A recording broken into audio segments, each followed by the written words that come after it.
The Delphi murders are one of the most infamous American true crime cases from the past decade. For over 5 years, it seemed like the gruesome killings of two young girls from a tiny town located between Chicago and Indianapolis would never be solved.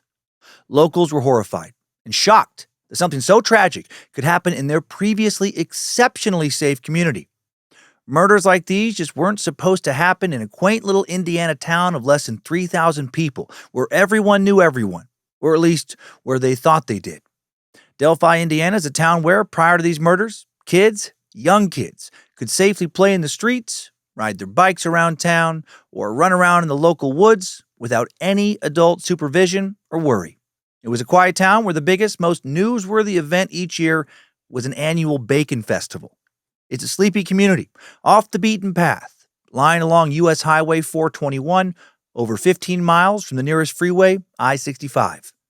With its 3-story historic classic revival limestone courthouse and a quaint main street lined with well-preserved 3- and 4-story brick buildings, some of which date back to the 1850s, it looks and feels like a throwback to a safer, more prosperous time.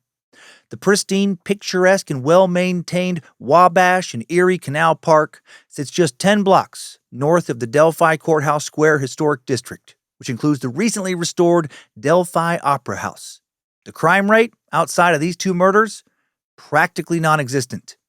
According to FBI crime statistics, in 2015, just 2 years before the Delphi murders, there were only 2 reported aggravated assaults, 0 murders, 1 robbery, 1 stolen car, 6 burglaries, and a grand total of 56 thefts, which includes crimes as petty as shoplifting or some local teen stealing your lawn ornaments in the middle of the night.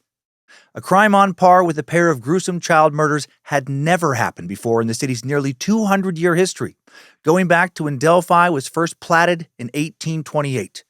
But then that changed on Monday, February 13th, 2017, when 14-year-old Libby German and her friend, 13-year-old Abby Williams, had the day off of school.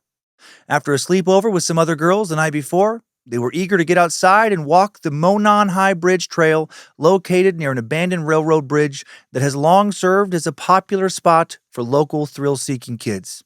The girls were dropped off early that afternoon by Libby's older sister, Kelsey, and then Libby's dad was supposed to pick them up a couple of hours later. But when he went to grab them, they were nowhere to be found. And then, within a few hours, it felt as if everyone in town was out looking for them. Their dead bodies will be found in the woods the following day near the bridge. Investigators refused to share the horrifying details to protect the investigation, but they did make it clear it was a murder case. The victims' families and the residents of Delphi were devastated. They questioned how something so terrible could have happened in their town. A few days later, the police released an image, later revealed to have come from Libby's phone, showing a man approaching the girls on the railroad bridge, as well as a brief audio clip of a man telling the girls to go down the hill. And the man on this video will become known as Bridge Guy. And now almost every white middle-aged man in Delphi is a suspect. The families hope that with this evidence, the case will be solved quickly, but instead, they would have to wait over half a decade.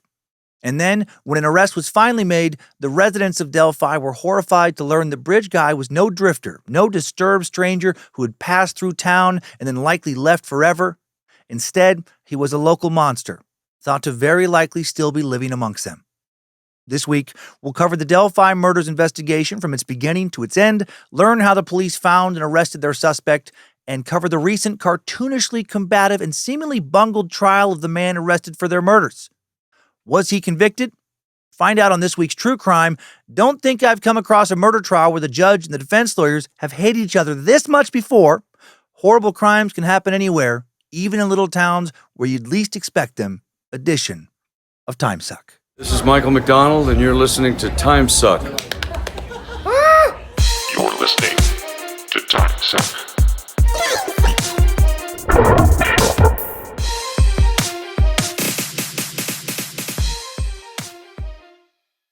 Well, happy Monday and welcome back to the Cult of the Curious. I'm Dan Cummins.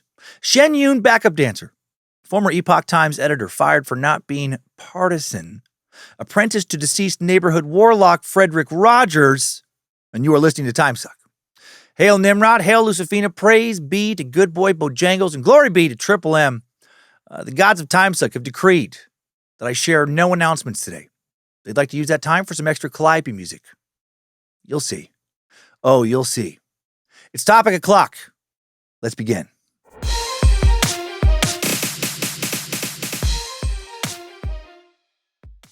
Starting things off today with a brief overview of the city of Delphi, adding to what I shared about the town already in the cold open, before diving into a big old timeline of the Delphi murders following the investigation and trial as it unfolded in real time. And if you count appeals or pending appeals, it's still unfolding. Delphi, as I mentioned, is a cute little town of just 2,961 people as of the 2020 census.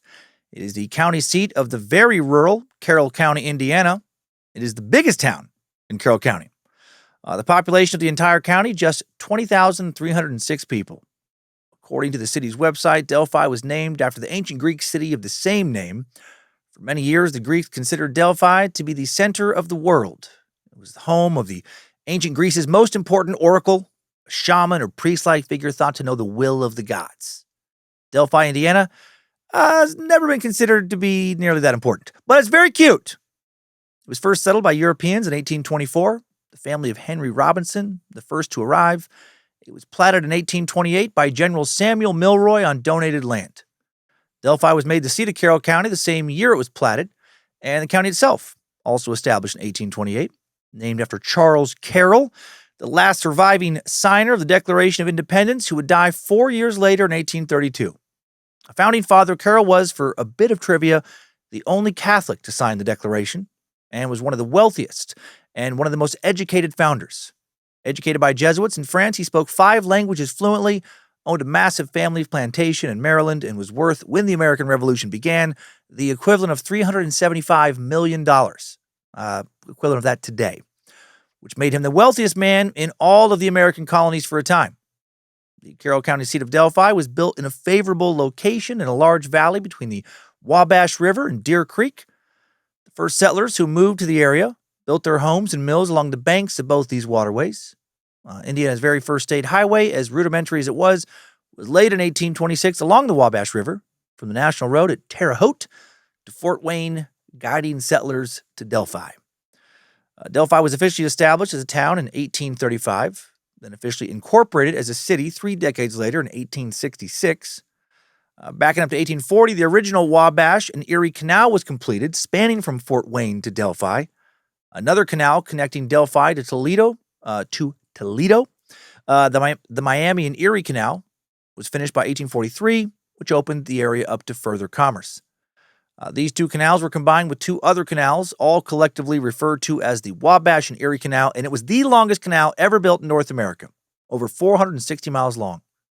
The canals connected Delphi to the Great Lakes and the Ohio River. But following the railroad coming to town in 1858, commercial use of these canals faded, and by 1874, they were barely used for commerce at all, and portions of the canals began to be dried out and filled back in. The Wabash and Erie Canal Interpretive Center, an open-air village located on the banks of the canal in Delphi, Indiana, opened in 2003, and is dedicated to remembering the town's early canal days. The Interpretive Center includes a model canal with a miniature reservoir, aqueduct, lock, and gristmill. Almost all of Delphi's historic buildings and most of the town's impressive and opulent historic homes were built during the town's canal era, which was the town's heyday, from the 1840s to the early 1870s. Built by wealthy merchants and tradesmen making all that canal cash. In more recent decades, the area has become known less for commerce and more for nature. It's got a lot of parks and trails for a town of its size. The city of Delphi, despite a small population, provides 5 separate, well-maintained parks for the enjoyment of its residents and visitors: City Park, Overlook Park, Riley Park, the Riley Park Annex, and Trailhead Park. Together, these parks offer various sports facilities for basketball, tennis, baseball and softball, volleyball and soccer. Most of the parks have picnic tables. Some have picnic shelters. Most have some playground equipment. And there are a ton of paths and trails throughout the park system suitable for walking, cycling, just enjoying nature or the history of the area. Also, a bunch of well-maintained trails and walkways existing outside of the park system. The Monon High Bridge Trail, where the 2 girls were captured and killed, is a historical trail that follows the Monon Railroad right-of-way from eastern Delphi, crossing Indiana Highway 25, a.k.a. the Hoosier Heartland Highway, on its way to the Monon High Bridge over Deer Creek. This paved trail has several benches, 3 kiosks with surveillance cameras, 2 plazas, a bridge. Also runs through a heavily wooded area with beautiful and expansive views of Deer Creek. And there's even a carving of steam locomotive 765. There we go. At the far end of the Freedom Bridge that celebrates Delphi's rich railroad history. It's got a lot of shit. A lot more than the town I grew up in. Back when it had about 500 people. We had one park. Still do. It was and is about the size of a backyard. A big backyard. Has a bathroom. That's pretty cool.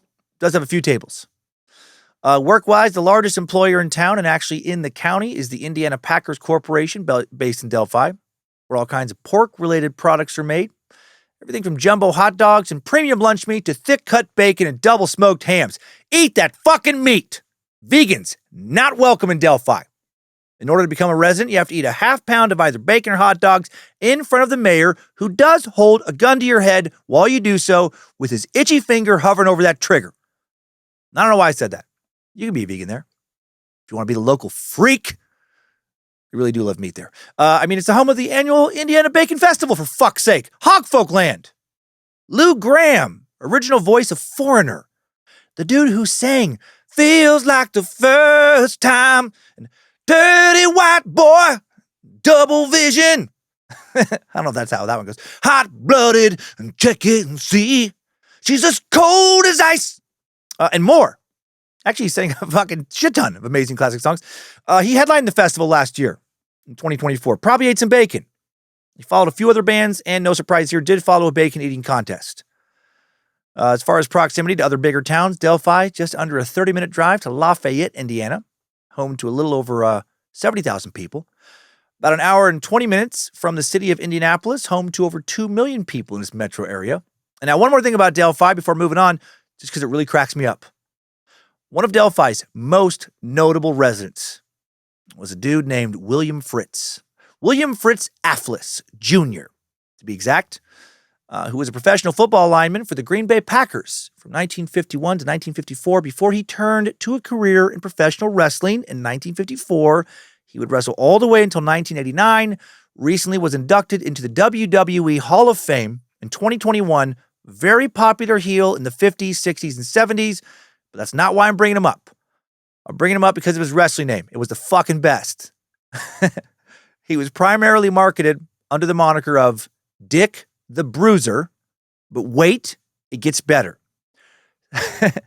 Sometimes they would take the out of that. He would literally be billed as Dick Bruiser. Are you fucking kidding me? Dick Bruiser. 6 feet, 1 inch, 261 pounds of dick bruising man meat. According to one bio on him, his typical opponent was an up-and-coming young and unknown wrestler who would be pulverized by Dick Bruiser. Oh. Sunday at the Carroll County Fairgrounds. Delphi's own Clarence, the Wonder of the West Whistler, takes on another local legend, Dick Bruiser. Will Clarence be able to overcome Dick Bruiser's powerful hip thrust-based attacks with his uncanny strength, or will the Whistler get his cock rocked? We'll sell you the whole seat, but you'll only need the edge. Okay, after all that nonsense, and Clarence Whistler is another professional wrestler from Delphi, who was also very famous in his heyday. His heyday was back in the 1880s, though. I hope you have a pretty good picture now in your mind of Delphi. It's a cute little town, previously best known as the home of Dick Bruiser, where people come to slow down or raise their kids, eat some bacon. A place to have a better work-life balance than many are able to find in a more urban area with faster paces of life and higher costs. It's a place where there is a historic but recently renovated and modernized 5-bedroom, 5-bathroom, 3-story, over 3,700 square feet home with a library and formal dining room sitting 1 block outside the historic downtown business district, currently on sale for $368,000. Too expensive? Fine. Get a 3-bath, 2-bedroom, 1,700 square foot non-historic home, but is a home in great condition, also in town, for $112,000. This is the kind of Heartland Town, that John Cougar Mellencamp has written so many songs about. The kind of Indiana town where Jack and Diane grow up, if you know that reference. It's where people choose to live a quiet life where they can raise their kids in a safe community while they can commute to work over to the outskirts of Indianapolis or into Lafayette, where they can maybe work at a little cafe or shop in town, one they could buy for pennies on the dollar compared to most places. Or maybe they can work at the Indiana Packers Corporation and make those hot dog bucks. It's a town where, like I said, everyone knows everyone, or they thought they did before the murders. A place where kids play in the streets and on and around the many wooded trails and in the parks without supervision, or at least where they used to. But now a big old shadow hangs over the town, one first cast in February of 2017, one that still hangs over the town in a sense because despite a guilty conviction, not everyone is sure the right man is in prison. And with the setting now established, let's begin our timeline of the Delphi murders that shook this little town to its core. Strap on those boots, soldier. We're marching down a Timesuck timeline.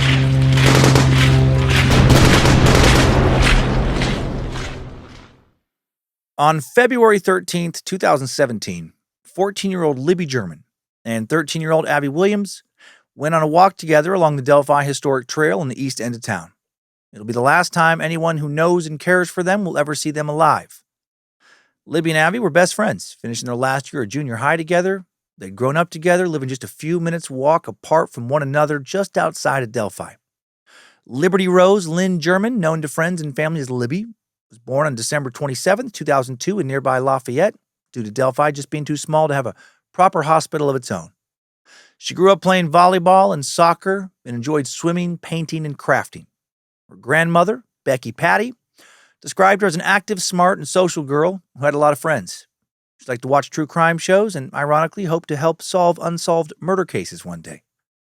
Libby's mother, Carrie Timmons, said she was a funny and caring kid who wanted to make everyone laugh, and that she was also fearless, a highly independent free spirit who didn't want help very often. She preferred to do everything herself. For example, when Libby wanted her bedroom painted purple, her grandma was going to do it. But then when her grandma kept pushing it off, she eagerly took on the project herself. Libby's BFF, Abigail Joyce Williams, known as Abby, was born on June 23, 2003 in Sault Ste. Marie, Michigan, before her mom and her moved to Delphi where her maternal grandparents live. She was an inquisitive girl who loved being outdoors, played for her school's volleyball team, and played saxophone in the school band. At the time of her death, she was trying to teach herself to play the keyboard. Abby and her sister would sit together, Abby on keyboard, her sister playing guitar, and they would try and play songs they heard in church. She was an avid reader who was proud of her high reading count number in her language arts class. She liked to go camping in both Indiana and Michigan. She had a number of relatives in both places. Liked to swim and ride around on ATVs with family and friends. She enjoyed art and photography, drawing, and creating little masterpieces that her mom and grandparents would proudly display in their homes. And she loved animals, especially her cat Bongo. Great cat name. She and her best friend Livy were looking forward to being high schoolers together. Cameron Venata, a school friend of both girls, spoke to the Journal and Courier, a little newspaper based in Lafayette, and said that Abby was funny. She was silly. She was kind of like me. She liked making jokes all the time, which I liked. And Cameron said about Libby, everybody knew Liberty. She was really funny, too.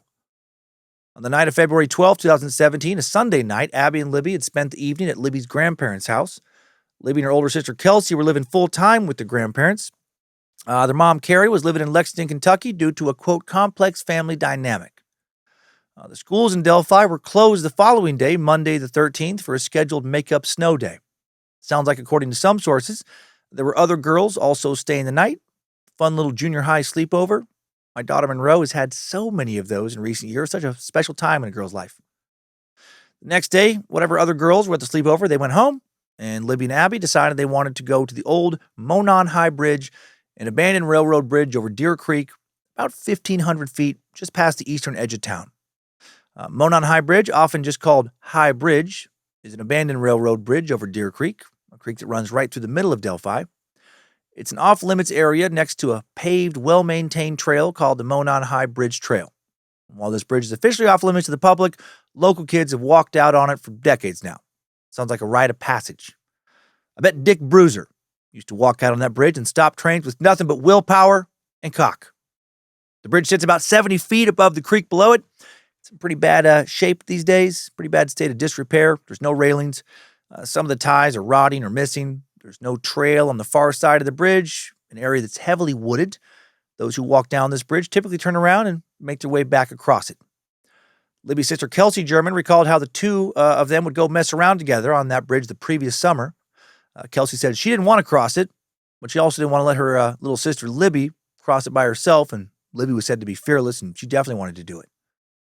Kelsey had slept in on the morning of February the 13th. She was in the bathroom getting ready to go to her boyfriend's house before her shift at work when Libby came in, asked if she could go to High Bridge and wanted her sister to come along with her.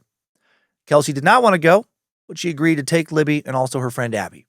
And Derek, Libby's dad, said that he would pick the girls up later that afternoon in just a couple of hours, agreeing to meet them at 3:15 p.m.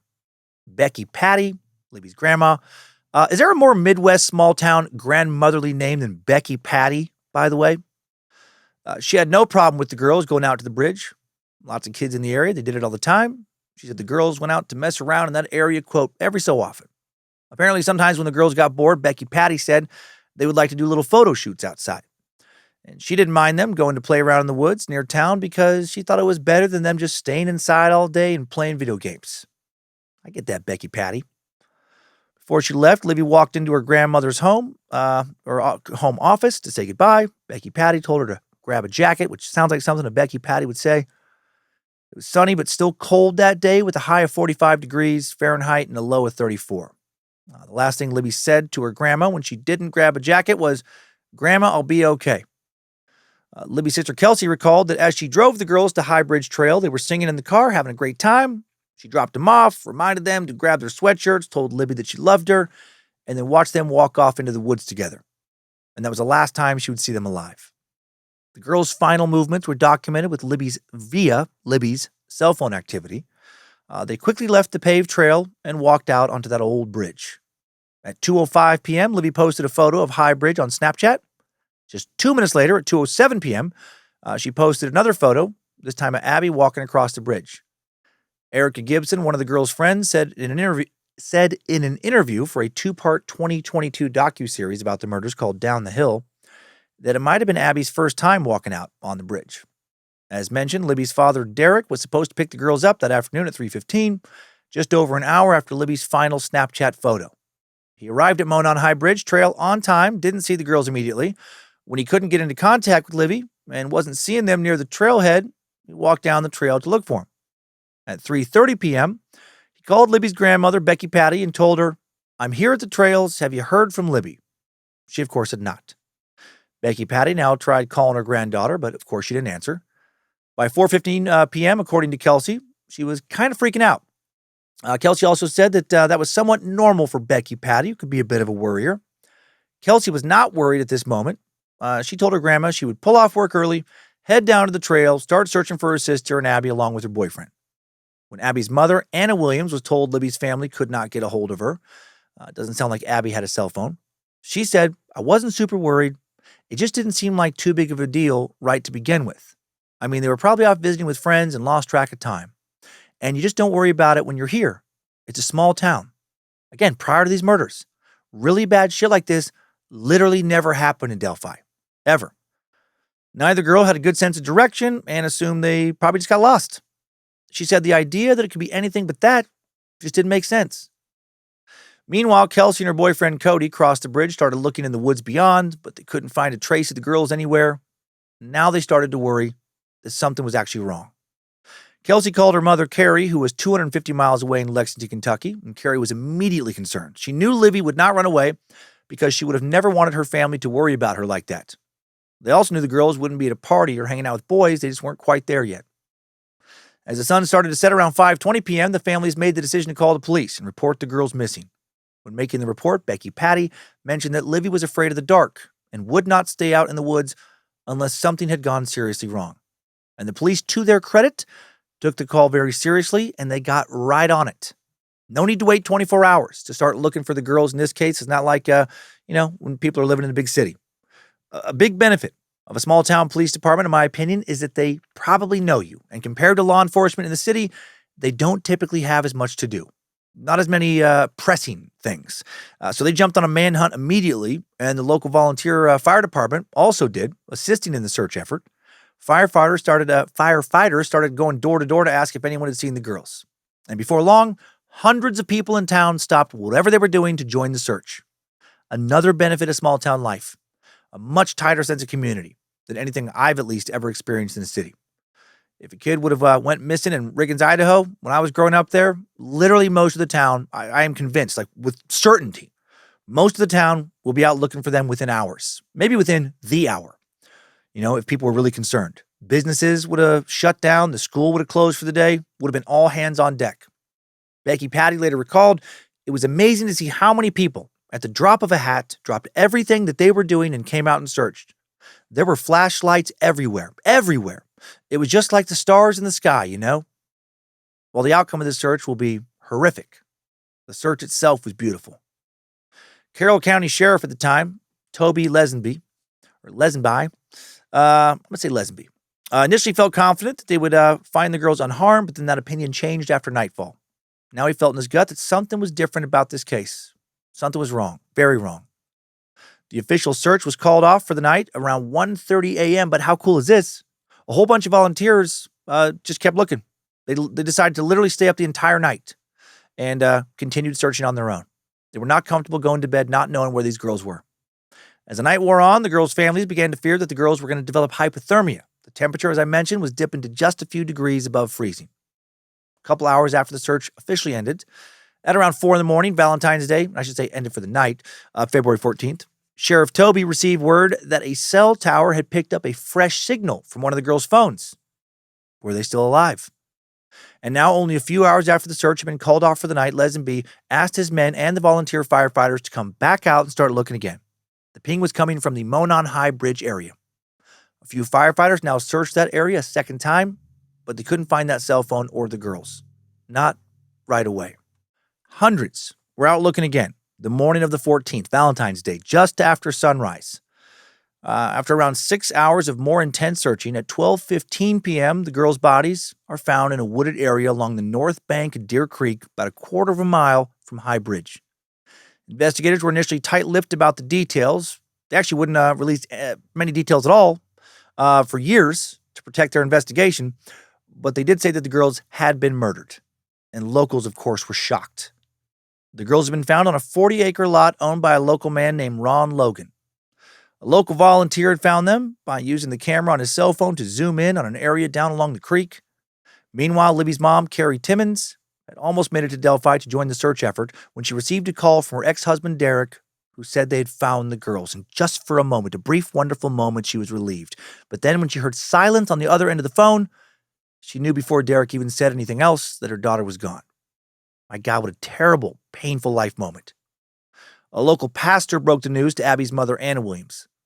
Immediately after the tragedy was announced, Ron Logan allowed reporters onto his property. Logan told a reporter for the Indianapolis news station WXIN, "I'm going to take you down here and show you everything on how they could have got here. You're going to be just as confused as I was as to how did these two little girls got here from the High Bridge with all this rough terrain without somebody making them come here." He thought it would be extremely difficult for the girls to have hiked into the area, saying, "The High Bridge is right across the creek here, and it runs all the way down across the creek, and the land joins together. The spot where they joined together is the last area where there were photographs of the girls. They would have had to come over through this territory, not an easy trip." On February 15th, 2017, the day after the girls' bodies were found, 2 days after they had gone missing, law enforcement officially confirmed what the town already knew, that the two bodies in the woods were Libby German and Abby Williams. That same day, the ISP, the Indiana State Police, also released an obscure image of some man walking on High Bridge. Virtually impossible to make out who he was, other than a white guy who appears to be middle-aged. They did not reveal where the image came from at that time, and many assumed incorrectly it was a still image captured from a trail camera. ISP Superintendent Doug Carter, who was leading the press conference, emphasized that the man was a person of interest, and they were just seeking him for questioning. For years, this man will be known simply as Bridge Guy. The residents of Delphi were, of course, devastated and afraid. No one wanted to believe the girls had been murdered. No one wanted to accept that the killer was still on the loose, very possibly still in the area, maybe even in town. A week later, on February 22nd, 2017, the Indiana State Police held another press conference and revealed that the photo of Bridge Guy had been recovered from Libby's phone, which had been found in the woods. She had captured the image of the man believed to be her killer. The ISP also released a segment of audio where you can just make out a chilling male voice saying, "Down the hill." It was believed that the girls had been confronted by the man on the far side of the bridge where a hill leads to a shallow section of the creek. Their bodies would be found in that area. Kelsey German said about the video, "I was really proud of my sister, that she was able to know that something was going to happen. It just reminded me how great the girls were. It was comforting to know that we had the evidence and that this was going to lead us to the answers we needed." But while the police had just released some shocking and promising evidence, there were still so many questions. The families wanted to know if there was any additional audio or video the police were holding on to. The police also had not revealed the girl's cause of death. It would actually be a long time before they would do that. They just didn't want the killer, if they were able to catch him, to be able to claim that he knew important details because he'd read about them in the paper or, heard about them on a podcast, whatever. After the second press conference, every middle-aged man in Carroll County became a suspect. For example, Libby's cousin, Mercedes Moody, recalled that the police questioned her husband and asked him about a list of his associates. Sheriff Toby was mentioned 3 separate times on the tip line. He, too, was questioned by investigators working with the FBI. Meanwhile, Libby's grandparents, Mike and Becky Patty, launched a media campaign and mailed flyers with the bridge man's somewhat blurry image to sheriff's offices all over the country. They also had teams of people distributing the flyers around nearby towns and cities. Tips will roll in, but none of them will lead anywhere. Months will go by with no movement on this case at all. Then on July 17th, 2017, 5 months after the girls were murdered, the police released the first composite sketch of what Bridge Guy might look like. And insanely, it looked exactly like Dick Bruiser, right up to his championship belt, cape, and tall leather lace-up boots. Did the fucking Bruiser do it? Doubtful. He died 25 years before the murders. The sketch, of course, did not look like a professional wrestler. The AP reported that a witness thought they saw Bridge Guy on February 13th, but they just recently only met with the FBI sketch artist. State Police Sergeant Kim Riley said fear might have played a role in the witness's decision to hold off for a little while to not come forward. Authorities would not discuss where the witness saw Bridge Guy, who was still considered a suspect. The sketch depicted a white man with a prominent nose and goatee wearing a cap and a hooded sweater. He had reddish-brown hair, was between 5'6" and 5'10", weighed between 180 and 220 pounds. The witness got close enough to him to say that he did not have blue eyes, but they were uncertain of the exact eye color. Just like the image of the suspect taken from the video on Libby's phone, though, the sketch looked like it could be a lot of different people, and it did not lead to any arrests. More months go by. There's still no movement in this case. And then those months turn into a year. And then that year turns into 2. And still more time passes, and no one is arrested. No one's even being looked at seriously as a suspect. The Delphi murders case is now at risk of going completely cold. But then in April of 2019, 26 months after the murders, the Indiana State Police announced an upcoming press conference, and they invited the public to attend. It was held on April 22nd, 2019. Everyone who attended had to sign in, provide their name and address, which many found unusual. Was this really a press conference, or a sneaky way to get a list of names investigators felt would include the murderer? A little bit of both. Indiana State Police Superintendent Doug Carter released new important pieces of evidence now in hopes of someone coming forward with some answers. First, the ISP released a new extended version of the Down the Hill audio clip. The updated version was cleaned up, enhanced as much as technology would allow, and featured the same male voice saying, "Guys, down the hill." Then the ISP released a short clip of Bridge Guy walking on a high bridge towards Libby and Abby. This was the clip that had the original still image of Bridge Guy that had been taken from, but he just shows up for just a brief moment. Authorities emphasized that he was not walking naturally because of the deteriorating conditions of the bridge, but still, they hoped somebody would still recognize him based on his gait, based on how he moved. Then Superintendent Carter unveiled a new composite sketch and announced that the sketch from July 2017 would now be considered secondary. They believed this new sketch depicted the person responsible for the murders more clearly. Superintendent Carter said that the new sketch was based on new info and new intelligence. The reveal of the new sketch, pretty shocking, because it showed a much younger-looking suspect, a young white man between 18 and 40, quite the age range. They said it was someone who could appear younger than his true age. Once again, this sketch will look a little bit like too many people, so it will not really help. Basically, it's just a white guy who's not too old. In Carroll County, full of almost nothing but white people. Literally 92.2% white as of the 2020 census. The next biggest group is Hispanic. A lot of people who identify as Hispanic also can look white. Next biggest ethnic group after Hispanic is Black, representing only 0.6% of the population. So the dozen young to middle-aged Black men in the county are off the hook, except for fucking Kenny. Kenny's very light-skinned. Almost every other young to middle-aged man is a suspect, including Pedro, whose Hispanic skin only gets darker in the summer when he gets outside more. Seriously, this second sketch, it doesn't move the needle at all. They might as well have drawn a portrait of Dick Bruiser. Some new information, other information was helpful, though, and scary. Superintendent Carter expressed investigators' shared belief that the suspect was almost certainly from Delphi, that he was either still living there currently, working there currently, or at the very least, visiting regularly. Carter said, quote, directly to the killer who may be in this room, we believe you are hiding in plain sight. We are confident that you have told someone what you have done, or at the very least, they know because of how different you are since the murders. To the murderer, I believe you have just a little bit of conscience left. We will not stop. The police also requested help in determining the identity of a motorist who had parked their vehicle along a county road in Delphi near the Hoosier-Heartland Highway between noon and 5 p.m. February 13th. After the press conference, the families of the victims were devastated all over again. They put a fucking ton of effort into spreading awareness of that original composite sketch. Now they felt like they were back to square one. But Becky Patty soon found an image posted by someone who had overlaid the two sketches, and that helped her realize they weren't that different. The primary facial features pretty similar. The second suspect was just a little younger with no beard. Many other people in town, especially parents and grandparents, left this meeting more scared than before. If the killer was from and was still in town, at least some of the time, would they strike again and win? Sadly, again, this new info would lead to zero developments in this case. The families of Abby Williams and Libby German would continue to wonder who had hurt the girls and why. And also, what exactly had happened to them? They still didn't know. And they would continue, I imagine, to view many of the people around them, some people who they'd known for their entire lives, with intense suspicion. Man, if some girls in Riggins had gone missing when I was growing up, and then those girls turned up murdered, and the police thought the killer was local, holy shit, everyone would immediately have a short list of suspects. Fucking Alan did this! I know it! He's always been creepy. You know he has! Right? He makes too much eye contact. He has a weird handshake. He fucking did it. People all over town would be building cases in their minds left and right on little to no evidence. They'd be reading suspicious intentions and suspicion just in general and all kinds of shit. A situation like that could truly implode a small town, turning everyone against each other. People would be getting in screaming matches at the grocery store, getting in fights in bars.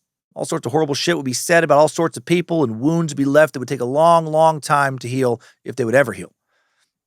2.5 more years will go by until there's another update in the case of the Delphi murder. So for another 2.5 years, people just stew, just looking at each other with suspicion. On December 6, 2021, 4 years and 10 months after the girls were killed, the Indiana State Police released additional information about the investigation and asked the public for tips about an individual linked to a social media account who had communicated with Libby German just before she was murdered. Interestingly, the individual connected to this account was already in police custody, but just not for murder. They were in for bruising 17 dicks in a 6-month period. It's very hard to get my mind fully away from Dick Bruiser. The real person in custody was someone who had been had been looked at as a suspect, at least on some level, since a few weeks following the murders. Over 4 years earlier, on February 25th, 2017, the ISP and FBI had executed a search warrant linked to the username Anthony_Shots. The Anthony_Shots account was active from 2016 to 2017 on Snapchat, Instagram, and possibly on other social media sites. The account, quote, used images of a known male model and portrayed himself as being extremely wealthy and owning numerous sports cars. The creator of the fictitious profile used its information while communicating with juvenile females to solicit nude images, obtain their addresses, and attempt to meet them. Creepy. The investigation led the police to nearby Miami County, Indiana. They identified Anthony_Shots as now 27-year-old Keegan Anthony Klein, so 23 at the time of the murders. And when questioned, he admitted he used his social media accounts to contact underage girls, Some he knew, some he didn't. He said he found girls on Instagram, and then he would talk to them via Snapchat. Klein had exchanged messages with over a dozen underage girls in the area, had received pictures from many of them. He claimed he had received around 100 pictures from underage girls in total that were sexual in nature, and around 20 sexually explicit videos. And this dude, if you look up his mugshot, holy shit, he looks more like an actor playing a pedophile than a real-life pedophile. And what I mean by that is he looks too creepy. like too much like a stereotypical description of a pedo. Super fucking greasy, uncombed hair, very chubby face with dead eyes, very patchy, ungroomed beard with greasy skin, bunch of acne, big underbite. Literally looks like the guy you would assume just beats off in his mom's basement about a dozen times a day. Showers maybe twice a month. Lives mostly on, tater tots, Funyuns, Little Debbie's, 2-liter bottles of Orange Crush. Dude who gets fucking lit up on Fortnite by 12-year-olds online, throws his headset on the floor several times a day. Someone who refuses to look for a job because he thinks it's going to get in the way of his career as a professional gamer, even though he's not good at literally any games. The guy who fills online comment sections with a lot of misspelled hate and overly capitalized misogyny, who's been banned from several incel forums for being too much of a loser. Klein had communicated with Libby German in the weeks before she was killed. He was first questioned on August 18th, 2020, about the Delphi murders by a state trooper and sheriff's deputy, and was confronted with the fact that detectives knew he was communicating with Libby and her friends the night before she disappeared at the sleepover. Here's an excerpt from the transcript of that questioning. The Indianapolis news station WXIN published a transcript of part of Klein's interview. Police. You had told investigators, and I know you say you don't remember a girl that you ever talked to, but I know you remember Liberty German. And then Klein's response, inaudible.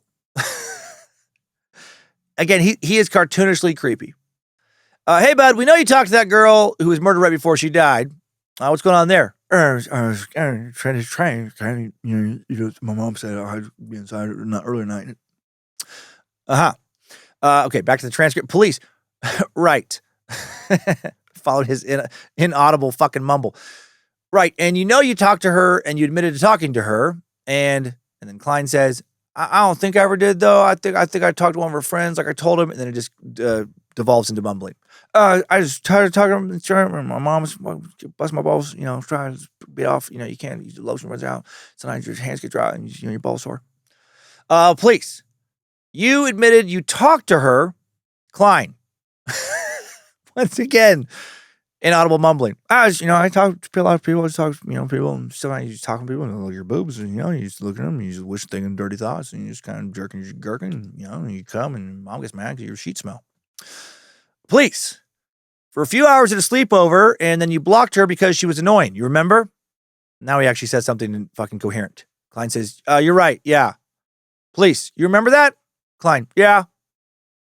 In another section of the transcript, the state trooper told Klein that the account holder was supposed to meet Libby on the high bridge the day she died. Klein responded, see, I don't remember ever saying to meet up with me, though. Earlier, the trooper quoted Klein's message to another person after he learned about the murder. User Anthony_Shots wrote, yeah, we were supposed to meet, but she never showed up. And then Klein got a little heated, said, that's a damn lie. The police then told Klein he failed a polygraph test when asked if he knew who killed the girls. He also deleted his phone search history between February 10th and February 15th, 2017. A little bit creepy. Klein claimed he did that because his father was, quote, freaking out when he told him in February 2017 that he was a suspect in the murder case. Klein also said he did not exchange photos with Libby German, but a friend of hers who was at the sleepover sent photos to him. This fucking dirtbag. Investigators said they believe Libby was being groomed by the account holder. The transcript states, unfortunately, she was completely enthralled with Anthony Shots. The police also believed at least 2 people had access to the account based on a forensic investigation into the wording used by Anthony_Shots. Klein said he gave his password to a lot of people. Did he? Or was he just trying to look less like a murder suspect here? The transcript of Klein's police interview was accidentally leaked to the press in March of 2022. Libby's grandma/guardian, Becky Patty, fucking love Becky Patty, said about learning Libby had communicated with him, quote, it was a real shock because then I had to face the fact that I didn't monitor her phone or her social media enough. This is not your fucking fault, Becky Patty. In an interview with HLN producer Barbara McDonald, Klein said his father had access to the account. He also claimed that the Indiana State Police told him, quote, they knew it was my dad that killed the girls. What a fucking family. Family fucking champions, man. McDonald asked, do you think you're going to be charged with anything related to Abby and Libby's murder? Klein said no. McDonald asked if he thought they were trying to get him to pin the murder on his dad, and Klein said yes.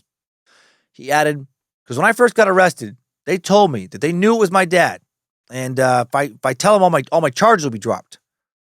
Klein claimed his dad was abusive, once pointed guns at him and his mom, said his dad had domestic violence cases filed against him and a history of violence towards multiple women. Also said his dad preferred young women, and once claimed he slept with a 17-year-old girl. Sounds like if he thought his dad had done it, he probably would have pointed the police towards him, but he didn't.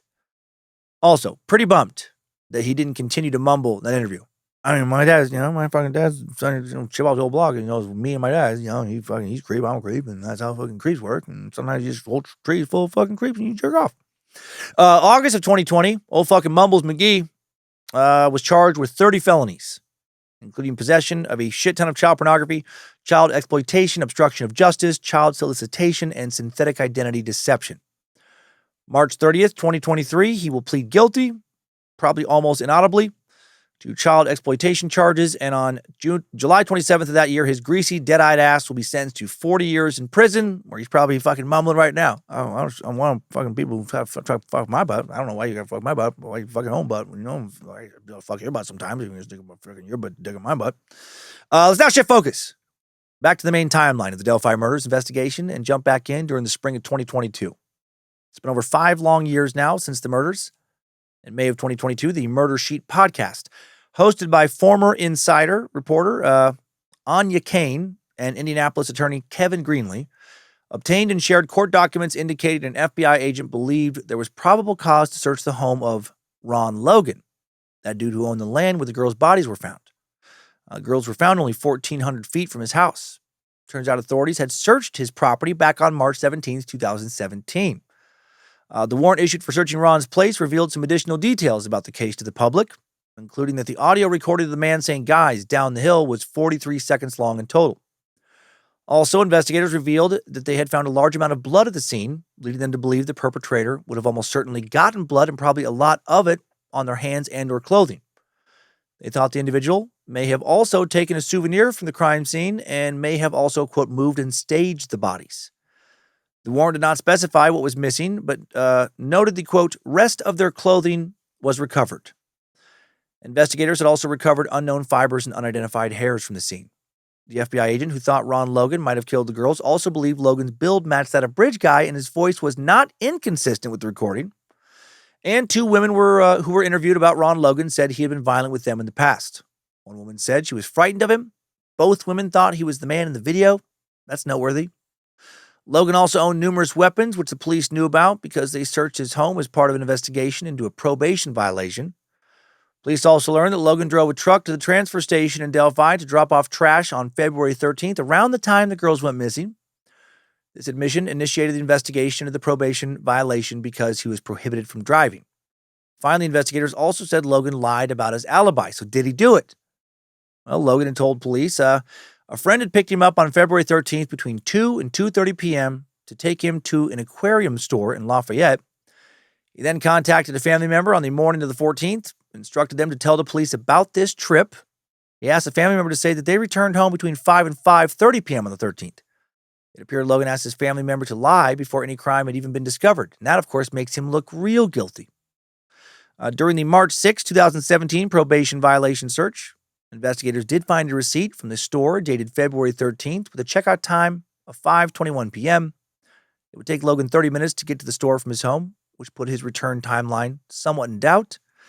The man Logan said drove him confirmed the trip with an investigator on March 7th, but then on March 9th spoke to a different investigator and admitted, no, he didn't. He lied. Why did he lie? Because Logan had asked him to lie. And he found that concerning because Logan had never asked him to lie in the past, making him look all that guiltier. Cell phone data showed Logan's phone was in Delphi near the High Bridge Trail the afternoon of February 13th. A text he sent at 7:56 p.m. on the 13th indicated his phone was likely outside his residence, very near the murder scene. So he looks like the guy, right? Unfortunately, there was no way he was going to be arrested now because he was dead. Logan died in January of 2020 of COVID. Also, dude was 77 years old when the girls were killed. So Probably not the guy, a little outside the age range of the person the witnesses saw. 5 months after the Murder Sheet podcast revelation, on October 28th, 2022, multiple sources now tell local station WXIN in Indianapolis that a different man has been booked at the Carroll County Jail in connection with the Delphi homicide investigation. The first guy actually detained in this case. 50-year-old Richard M. Allen, a Delphi local, and another dick, interestingly, had been arrested 2 days earlier on October 26th. WXIN reported that Allen had been moved to a state facility for his own safety. Neighbors saw the police searching Allen's home 2.5 weeks before the arrest on October the 13th. The deputy arrived, showed Allen a piece of paper before searching the yard. His SUV was towed. Officers left his house with bundles of clothing or cloth, a stack of books, a shopping bag, a shoebox. They'd also dug up 2 small areas near a shed in his yard and appeared to be using a metal detector to scan other areas of his yard. One neighbor asked the deputy whether he should be worried, and the deputy replied, "Just remain vigilant, especially with your wife and daughters." That's something a wee bit concerning to hear.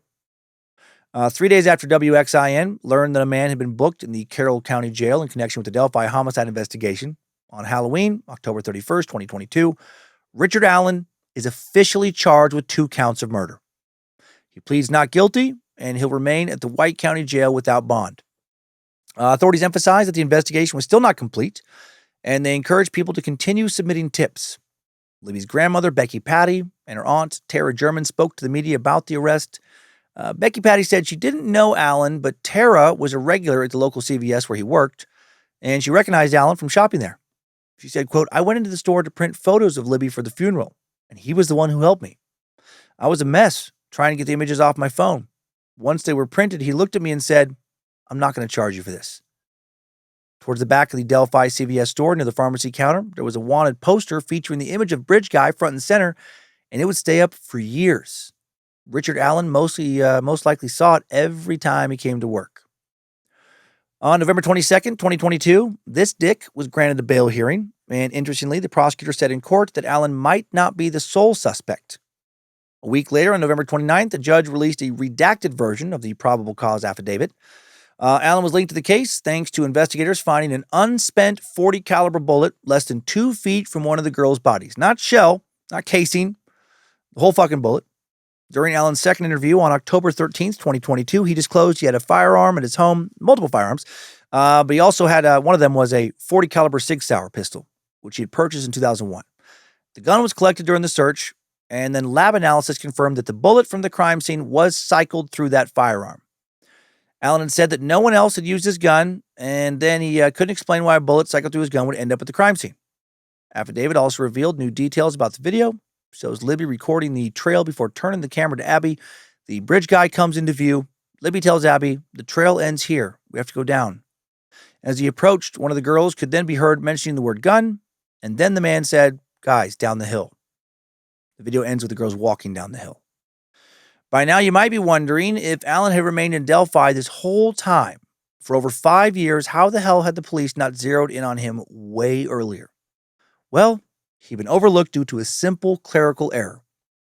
Investigators had actually first spoke to Allen back in 2017, shortly after the murders.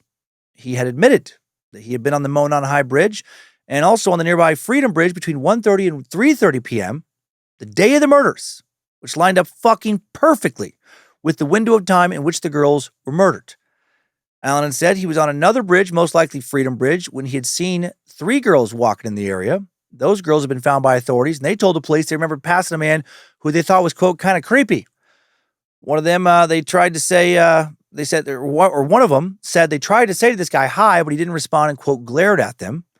And then another woman told the police she saw a muddy and bloody man walking west on County Road, not far from the bridges, just before 4 p.m. He appeared to have, quote, gotten into a fight. Was that woman, were those girls, were they talking about Richard Allen? I think they were. A lot of the local news sources on this case, they're not the best, so none of them confirmed if they thought, if they were shown a picture of Richard Allen and be like, yep, that's the guy.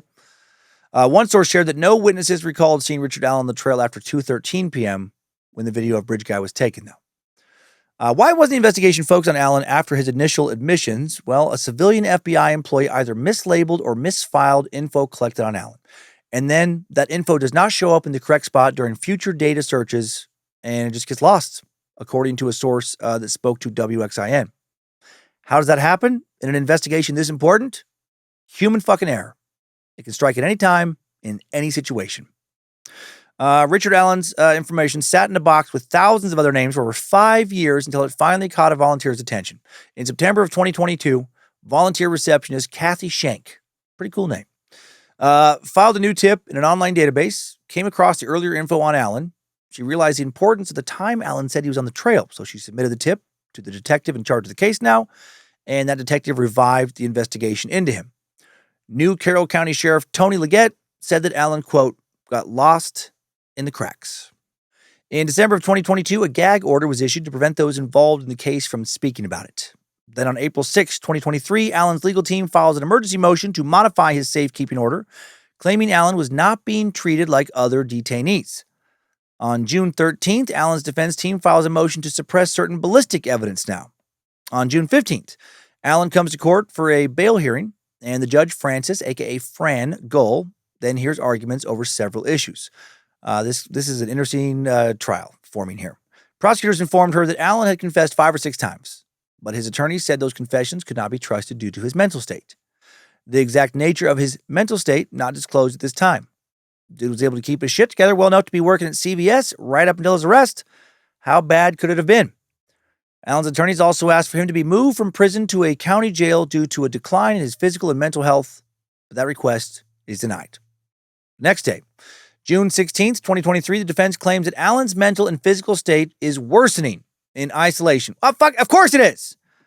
Of course his mental and physical state is worsening. Dude's been arrested for killing and doing God knows what else to 2 little girls. Everyone in prison, I imagine, despises him. People back in the little town he's from want him fucking dead. Whose mental and physical state is not going to decline in that situation? Isolation or not? June 29th, Allen County Special Judge Francis Gull unseals 118 case documents because counsel agreed, quote, that the public interest is best served by transparency. These records revealed that investigators believed a knife was the murder weapon, stating autopsies of the girls ruled their deaths as homicides, and their wounds were caused by a sharp object. Most details regarding the girls' deaths still not made public, though. Allen told authorities he had guns and knives, admitted he owned similar clothing to Bridge Guy. The documents also stated that Allen allegedly told his wife and mother no less than 5 times that he was a killer. During an April 3rd phone call, Allen allegedly told his wife Kathy several times that he killed the girls, and Kathy ended this call abruptly.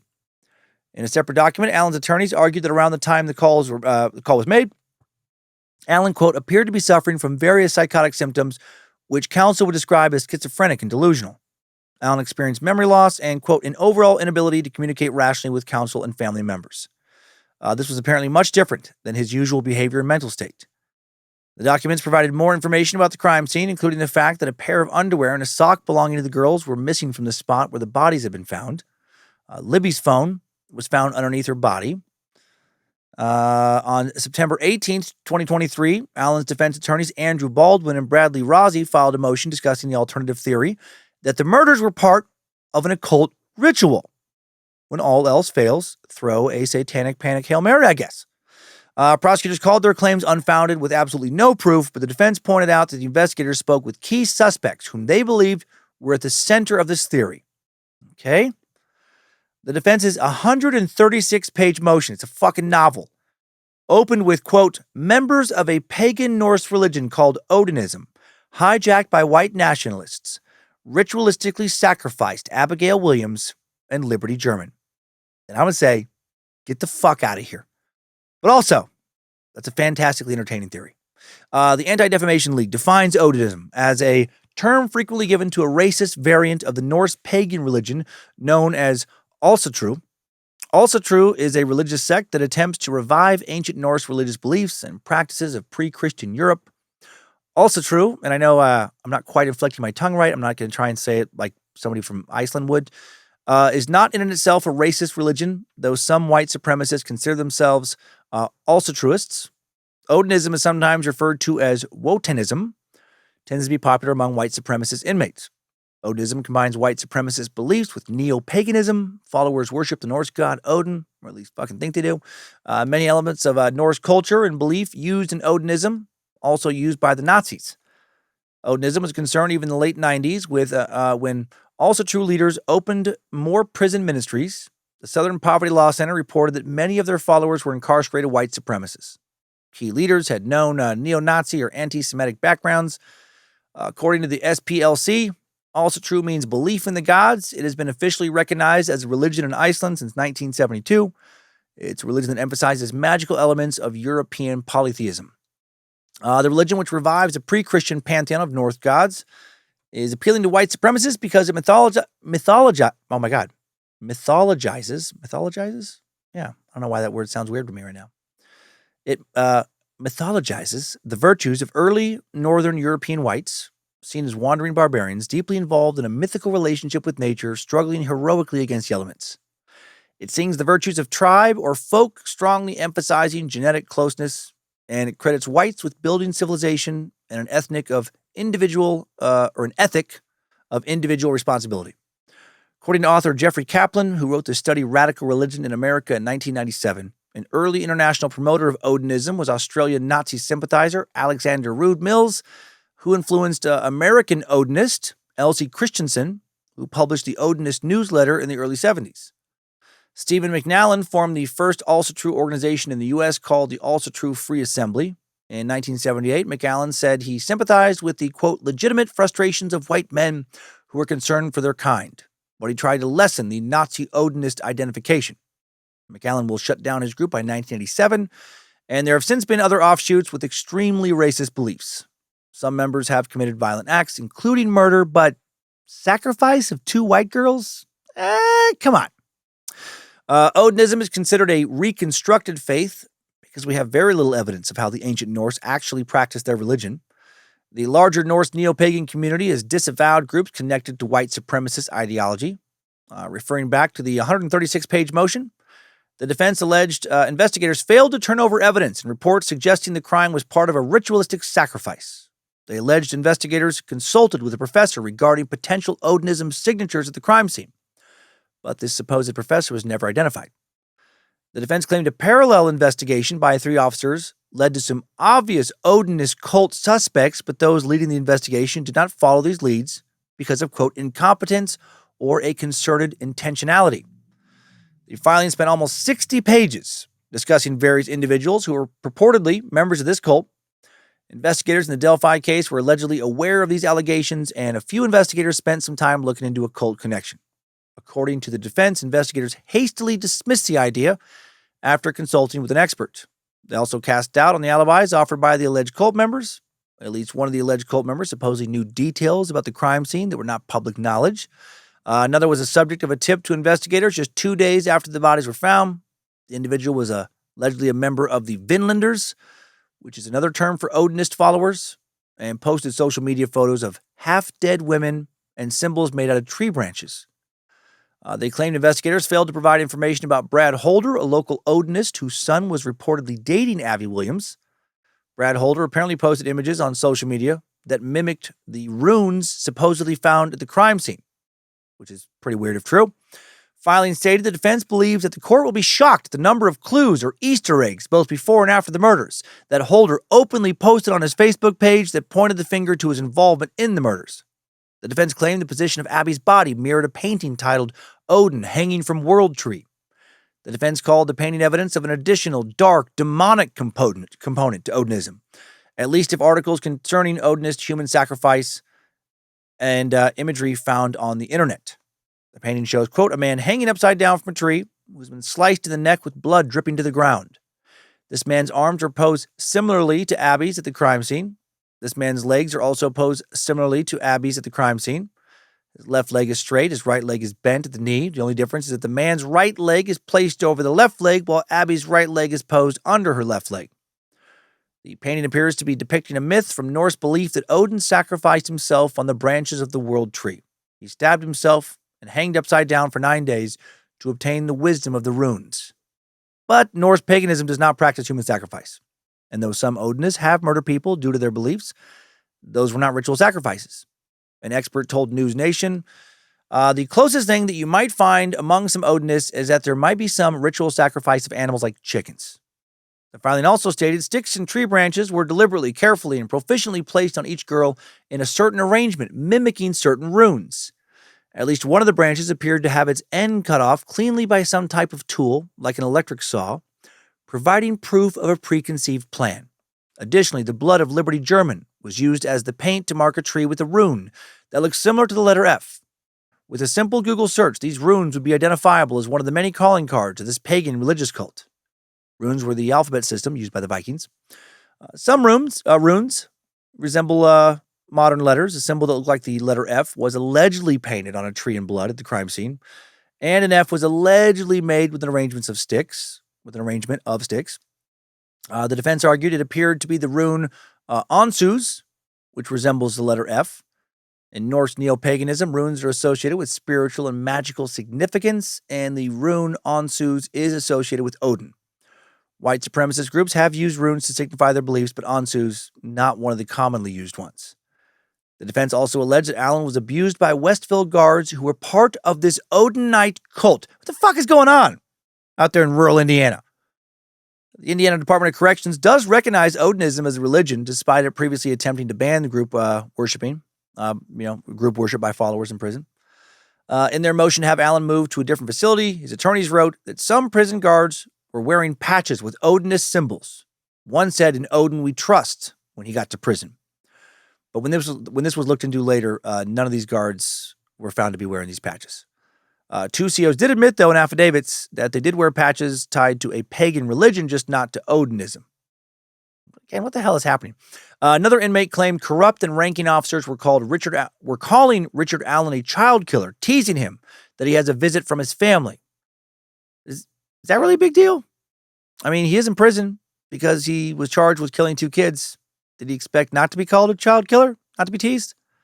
I know he hasn't been, tried yet, but if I was charged with something like that, even if I was innocent, I would expect to get some shit. 2 guards were almost always by Allen's side with an earshot of conversations involving his attorneys and his wife. And they were in close proximity to Allen, and their alleged ties to Odinism supposedly made it impossible for him to be open with his defense, according to his attorneys. These attorneys alleged that during one meeting, Allen, quote, mumbled in a somewhat incoherent fashion that Odinites were threatening him. I do love that another suspect in this case is doing some fucking incoherent mumbling. I mean, Odinites, how am I supposed to give my defense attorney? No, Odinites are Norse guys. They're after me too. White supremacists are going to kill me. They had not discussed Odinism at that point in the case. I don't buy this cult sacrifice shit for a lot of reasons. They're laying out a lot of pages about this. Here are the 3 big ones that killed this for me in this case. No one saw a group of weird dudes, as in members of a white supremacist fucking Norse cult who engaged in human sacrifice near the bridge close to where Libby and Abby were killed on the day they were killed. And there were plenty of other people in the area that day. But a bigger reason I don't believe this is that Libby's cell phone was left at the crime scene and left still turned on. Let me get this straight. So these cultists, they're going to go through all the trouble of putting all these fucking signs together in advance of the killings, at the site of the killings, arranging their fucking sticks, writing runes in blood. They do all that. Sacrifice these girls, and not get caught, even though it's in a populated area during the day. But they don't think to take Libby's cell phone and smash it. Fucking look through it and erase possible, evidence against them. Throw it in the river. Something, anything. Also, why would they sacrifice these girls during the day right next to town, around a lot of witnesses? It's a fucking stupid theory. This is the kind of bullshit to me that just some defense attorneys pull out of their ass just to try to confuse a jury because they don't actually have a proper defense, because they know their client's probably guilty. The defense also attempted to cast doubt on the rationale for granting the search warrant in October of 2022. The defense referenced a key witness as well, describing a vehicle that did not resemble Allen's black Ford Focus in the High Bridge area. And the same witness described a man who did not resemble Allen, a white male in his 20s with curly brown hair and a medium build. Allen was 50 at the time with a heavier build. This was the basis for the second composite sketch, by the way. The attorneys argued that the presence of Allen's Ford Focus at the trail was in dispute. Allen told police he arrived on the trails around 12 p.m., left around 1:30. Killings likely happened between 1:30 and 4, meaning Allen would have left already. Witness reported seeing a different vehicle, a 1995 Ford Comet, parked outside the old CPS building near the trail, about 2:15 p.m. Separate witness saw a man in a tan-colored coat, not a blue jacket, as depicted in the bridge guy image. She said he was muddy.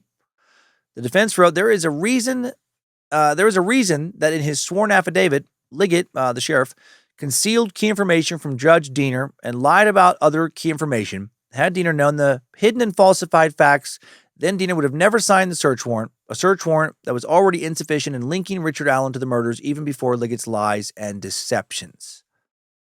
On October 5th, 2023, critical evidence, including some crime scene photos, are leaked online, and then some YouTubers and podcasters quickly share them.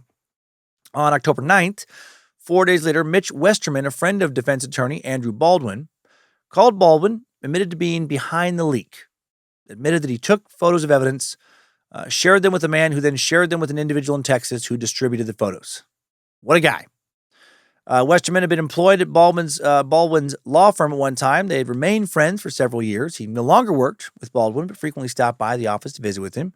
The man Westerman initially shared the photos with fucking killed himself after being questioned by the police in this. My God. October 19th, Judge Fran Gull announced the defense attorneys were voluntarily withdrawing from the case in response to this leak, right? These idiots fucked up. However, later that month, Baldwin and Rozzi filed motions with the Indiana Supreme Court arguing they had been removed from the case by Judge Gull in a way that was not kosher. Baldwin and Rozzi, they're going to sound like a hot mess, by the way. During the October 19th meeting, Gull told the defense her concerns about their overall competence. She said it dated back to the days after Allen was arrested. She gave examples of their problematic conduct, a press release with information that should have never been revealed, an earlier leak after Baldwin accidentally emailed info to someone who was not even part of the case, and inaccuracies and falsehoods in the attorney's court filings about Allen's prison conditions. Judge Gull said, per the meeting transcript, quote, "It pains me to say this, but the totality of these circumstances demonstrates gross negligence and incompetence on the part of the defense team. I am unsatisfied with your representation of Mr. Allen. I am gravely concerned about his rights to have competent, non-negligent representation." So good. Tough day at the office for those two attorneys. The judge just essentially told them, you guys are fucking idiots. And the defendant, he deserves fucking better. He deserves people who are not ass clowns. The meeting ended with both attorneys withdrawing. Rozzi claimed they either had to quit or be publicly shamed without a chance to refute the allegations. On October 31st, 2023, Judge Gold pushed the trial back a full year to October of 2024. At this meeting, Allen's original defense attorneys insisted on staying on the case at Allen's request, despite his new attorneys also being present. Okay? November 6th, 2023, Baldwin and Rozzi's attorneys now asked the Indiana Supreme Court to remove naughty Judge Gold from the case. That'll teach her to make fun of him. Carroll County DA Nicholas McLeland also filed additional murder and kidnapping charges against Allen that same day. November 22nd, 2023, 41-year-old Mitchell Westerman, the man behind the evidence leak, is arrested and charged with one count of conversion, which is a misdemeanor. January 12th, 2024, Allen's new defense team asked for him to be transferred after he claimed he was being mistreated at the Wabash Valley Correctional Facility. That motion is denied. February 8th, 2024. On January 18th, backing up just a bit, the Indiana Supreme Court reinstated Allen's original defense team of Baldwin and Rozzi, but the justice also denied a motion to remove Judge Gull from the case. These attorneys are now back on a case where the judge has zero respect for them and believes they suck at their jobs. So good luck with that. January 28th, 2024, Allen's attorneys file a new motion to remove Judge Gull from the case, for fuck's sake. Very next day, the prosecution urges the court to hold the defense attorneys in contempt for mishandling evidence and making public statements about the case as the court had waived the gag order. What's going on in Carroll County? Week later, February 7th, 2024, the defense called for the murder charges to just be tossed out now, claiming that interviews with key suspects had been deleted, either negligently or intentionally. Judge Gull now told them, quote, "No fucking way, clowns. Eat a dick. Get ready to lose this case, douchebags." I'm not sure what she said to them, but she definitely talked about them to her friends and probably used some choice words. Because they now filed a third attempt to have her thrown off the case the same day. And that attempt is rejected later the day that it's filed. They're like, get the fuck out of here. Stop. It's a circus. March 11th, 2024, Judge Gull does grant the defense's request to move up the trial now, blocking off May 13th through the 31st. On March 18th, 2 counts of kidnapping are dismissed against Allen. He also waived a hearing to dispute the amended charges that day. The following month, April 25th, 2024, Judge Gold now rules that no cameras will be allowed at trial. A week later, April 30th, prosecutors asked the court to prevent the defense from presenting that dumb shit Odinism murder theory at any point in the trial. Like, don't even fucking say the word Odinism. Just a few days later, while the judge continued to think about whether or not she'll let these two attorneys she has zero respect for, have a defense strategy she believes to be nonsensical about this cult, on May 2nd, she finds the defense to be, quote, sloppy, negligent, and incompetent, but declines to hold the attorneys in contempt. Love it. Sloppy, negligent, and incompetent. She hates them. This ruling stemmed from a March 18th hearing where DA Nicholas McLeland filed a motion to hold the defense attorneys in contempt, citing the evidence leak and alleged violations of a gag order. The judge ruled that the prosecutor did not prove, beyond a reasonable doubt, that the defense team was willful and intentional in their sloppy, stupid actions, and their previous remarks were not violating a gag order. This is so entertaining. DA McLeland, did these attorneys leak important evidence? Yes. Yes, they did, without a doubt, Your Honor. Okay, but can you prove they did that intentionally? Or did they do it because they are two of the dumbest people I've literally ever dealt with, inside or outside of a courtroom? And as any reasonable adult knows, stupid people always be doing some stupid shit. For no other reason than they be stupid. On May 7th, days before Allen was supposed to go to trial, Judge Gold pushes the trial back to October 14th. Why? I don't know. Maybe to fuck with Andrew Baldwin and Bradley Rossi. Two guys, I picture her referring to them as balls and cocky now. Andrew Baldwin is balls. Bradley Rossi's cocky. June 19th, Balls and Cocky now claimed that the Carroll County Sheriff's Office lied about the circumstances surrounding the transportation of an inmate for a June 2023 hearing in the case, and that Judge Gold contradicted the Sheriff's Office report about the issue. And now they want Judge Gold to have to testify as a witness on that matter, and she will not. The following month, August 16th, Judge Fran Gold denies another request from Balls and Cocky to have Allen's case just thrown out. August 29th, Gold rules that Allen's multiple reported confessions to killing the girls will be admissible in court. Balls and Cocky respond by throwing themselves down on the courtroom floor and kicking their legs and beating the floor with their fists while sobbing and screaming things like, I don't wanna! And it's not fair! It's not fair! For about 20 minutes. No, they didn't do that. They responded by taking off all their clothes and running around the court trying to keep the bailiff from catching them while they held their fingers in their ears and yelled, I know you are, but what am I? I don't know what they did. September 4th, 2024. The defense suffers another major blow when the judge now finally rules against allowing their Odinism cult/ritual sacrifice defense nonsense at trial, saying the defense failed to present admissible evidence regarding third-party suspects. And now Balls and Cocky respond by throwing themselves down on the courtroom floor, kicking their legs, beating the floor with their fists, while sobbing and screaming shit like, I don't want to! It's not fair! I still wish that happened. What really happened was 5 days later, September 9th, the defense signaled their intention for an interlocutory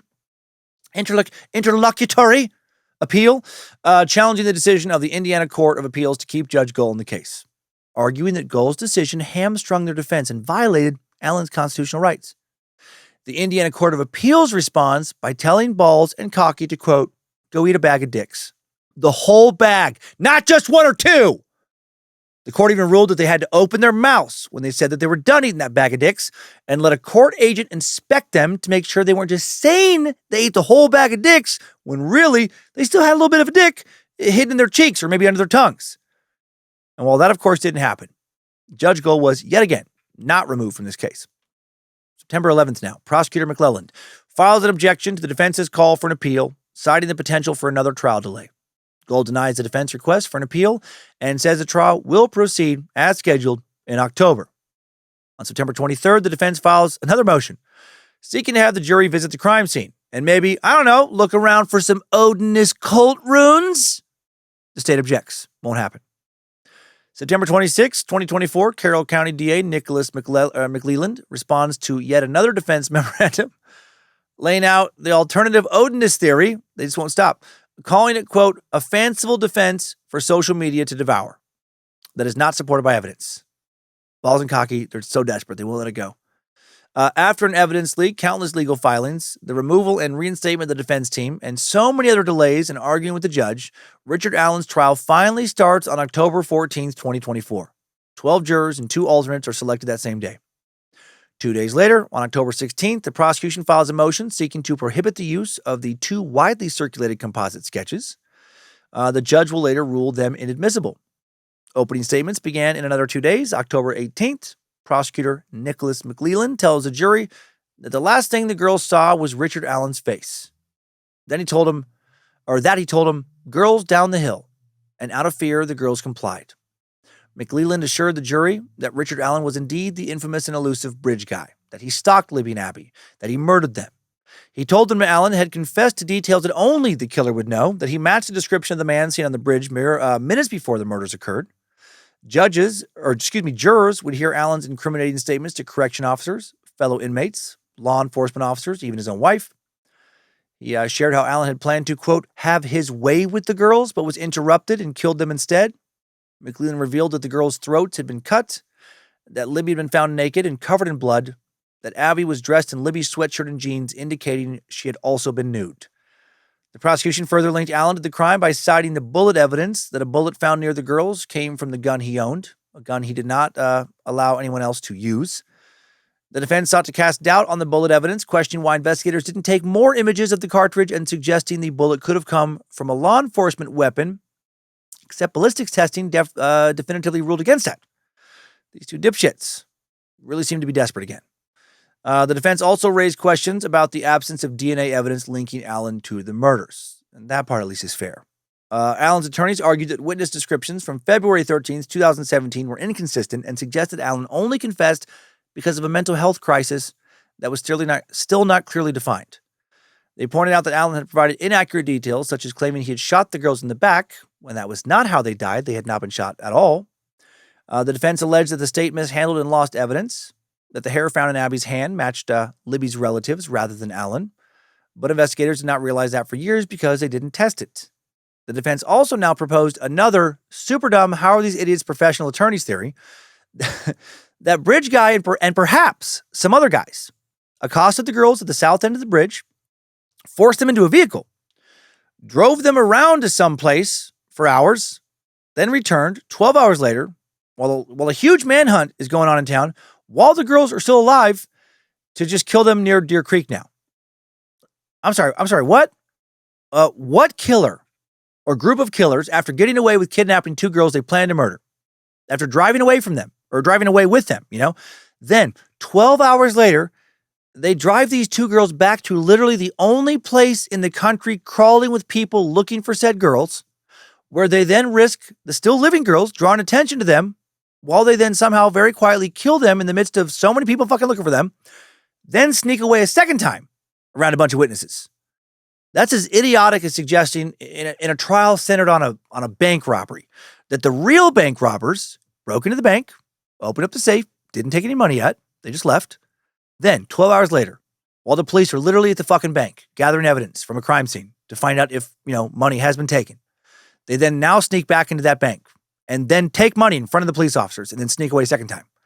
The defense attorneys said that activity on Libby's phone 12 hours after the girls were believed to be dead and the complexity of the crime would be beyond any one normal man's ability. But the thing about her phone pinging later, that doesn't mean that they were doing anything with the phone.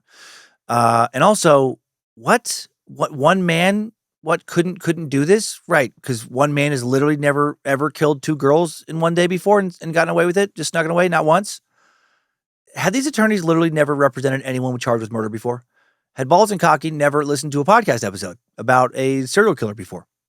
Had Balls and Cocky never, in fact, gone to law school, but instead just written the word, congrats, you're a lawyer now, in crayon on some blank pieces of paper and then signed their name under it, and then use those pieces of paper to somehow get assigned to this case. Additionally, Balls and Cocky said the state's timeline did not match security video evidence showing Allen's car leaving the trail before the murders occurred. October 21st, jurors view some graphic and disturbing crime scene photos now. The following items are found in the creek: a pair of jeans that were inside out with underwear wrapped around the legs, 1 Nike tennis shoe, a white bandana piece of fabric, a sock, a black spaghetti strap shirt turned inside out, a tie-dye t-shirt turned inside out, a black sock, and a gray hooded sweatshirt. Libby was, again, found nude. And as I mentioned, Abby was found wearing Libby's clothes. The jeans were unfastened, looked too big for her. She had on a black hooded sweatshirt with Delphi swimming on the front and German on the back. The other black and white Nike shoe was found under Abby's body, and Libby's cell phone was found under the shoe. ISP crime scene investigator Sergeant Jason Page, who photographed the bodies, testified that the girls were covered in so much blood from lacerations to their throats that it had completely soaked the ground beneath them. Some bloodstains were also found on surrounding trees. Again, they had not been shot. They had been, cut badly. They had their throats slashed. And I believe their families were just now learning this. How traumatic. Witnesses were asked about what firearms investigators carried, and when they arrived at the scene, about half of them did not have a firearm on them, and it wouldn't matter if they did because of the fucking ballistics testing again. The jury heard about additional evidence collected at the crime scene, including strands of hair from both girls' hands, a cell phone, and swabs from their bodies. The full video from Libby's phone also played in court now. Showed Libby walking and talking towards the end of High Bridge. Libby said in the video, "There's no path, so we have to go down here. See, the trail ends here." The video shows the male suspect approaching them, and then Abby running off the bridge. Another witness was Rayleigh Voorhees, who was a high school student back in 2017. She was on the bridge the same day as the girls. As she was leaving, she said she saw an unfriendly-looking man walking around in the area. She learned about the murders on February 14th, believed the man she saw on the bridge was involved. She described him as a white man in black clothing. Brianna Wilbur, one of Kelsey German's close friends, testified that she was with Rayleigh on February 13th, saw the same man on the trail. She believed the man from the video was the same man they saw. Witness Betsy Blair, who was also on the trail that day, testified she saw Libby and Abby walking with Bridge Guy on the trail. Witness Sarah Carbaugh testified that she walks her dogs near the trail every day, and on February 13th, 2017, she drove past the trails 3 times to gauge the number of people there based on cars in the parking lot. On her way back home, she said she saw a man on the side of the road who looked muddy, bloody, and unfriendly. She didn't hear about the missing girls until an Amber Alert was issued on February 13th. She said she didn't go to the police until 3 weeks later because she was scared and upset. In her statement, as noted by the defense, she said the man was either bloody or muddy, not both. She claimed a large part of her statement was missing as well. The jury then heard from Dr. Roland Kaur, who performed both autopsies. Dr. Kaur said that Abby had one external wound on the left side of her neck, about 7 inches long. She also had a faint line on her face that could have been from tape or a cloth that would have covered her mouth to prevent her from screaming or speaking. Libby had 4 or 5 wounds to her neck, and the 3 main vessels in her neck had all been cut. The injuries appeared to be from a serrated edge about the size of a box cutter, but Dr. Kaur was unable to conclusively determine what kind of knife it was or how many instruments were used on the girls. ISP computer forensic examiner Christopher Cecil was asked if any information from the 23 devices seized from Allen's home linked him to the murders. Cecil testified that the only thing found on Allen's devices was a search on Abby and Libby, but it is unknown who searched for that information. Cecil did note that Allen's phone from 2017 was not found in the house and therefore was not analyzed. He had gotten rid of it. Kathy Shank testified about the tip that led to Allen's arrest. She was a volunteer receptionist for the Carroll County Sheriff's Office. Over 2 years, she said she had entered more than 14,000 tips into an online database. She found a tip that said, on February 16th, Richard Allen reported being on the trail between 1:30 p.m. and 3:30 p.m. and had seen 3 girls. That caught her attention because the girls saw a man walking around that time. She sent the tip to a detective the day she found it, September 21st, 2022. That was the only tip that mentioned Richard Allen.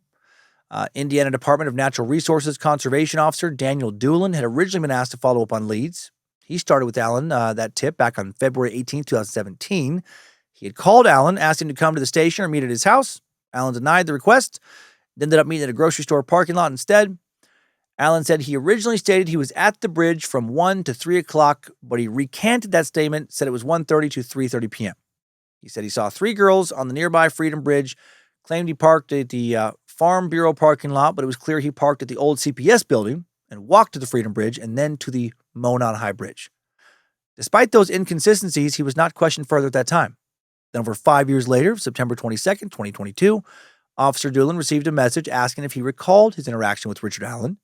He said the name didn't sound familiar to him, but then he met the lead prosecutor and did some further research. He found a fishing license registered to Allen and his wife.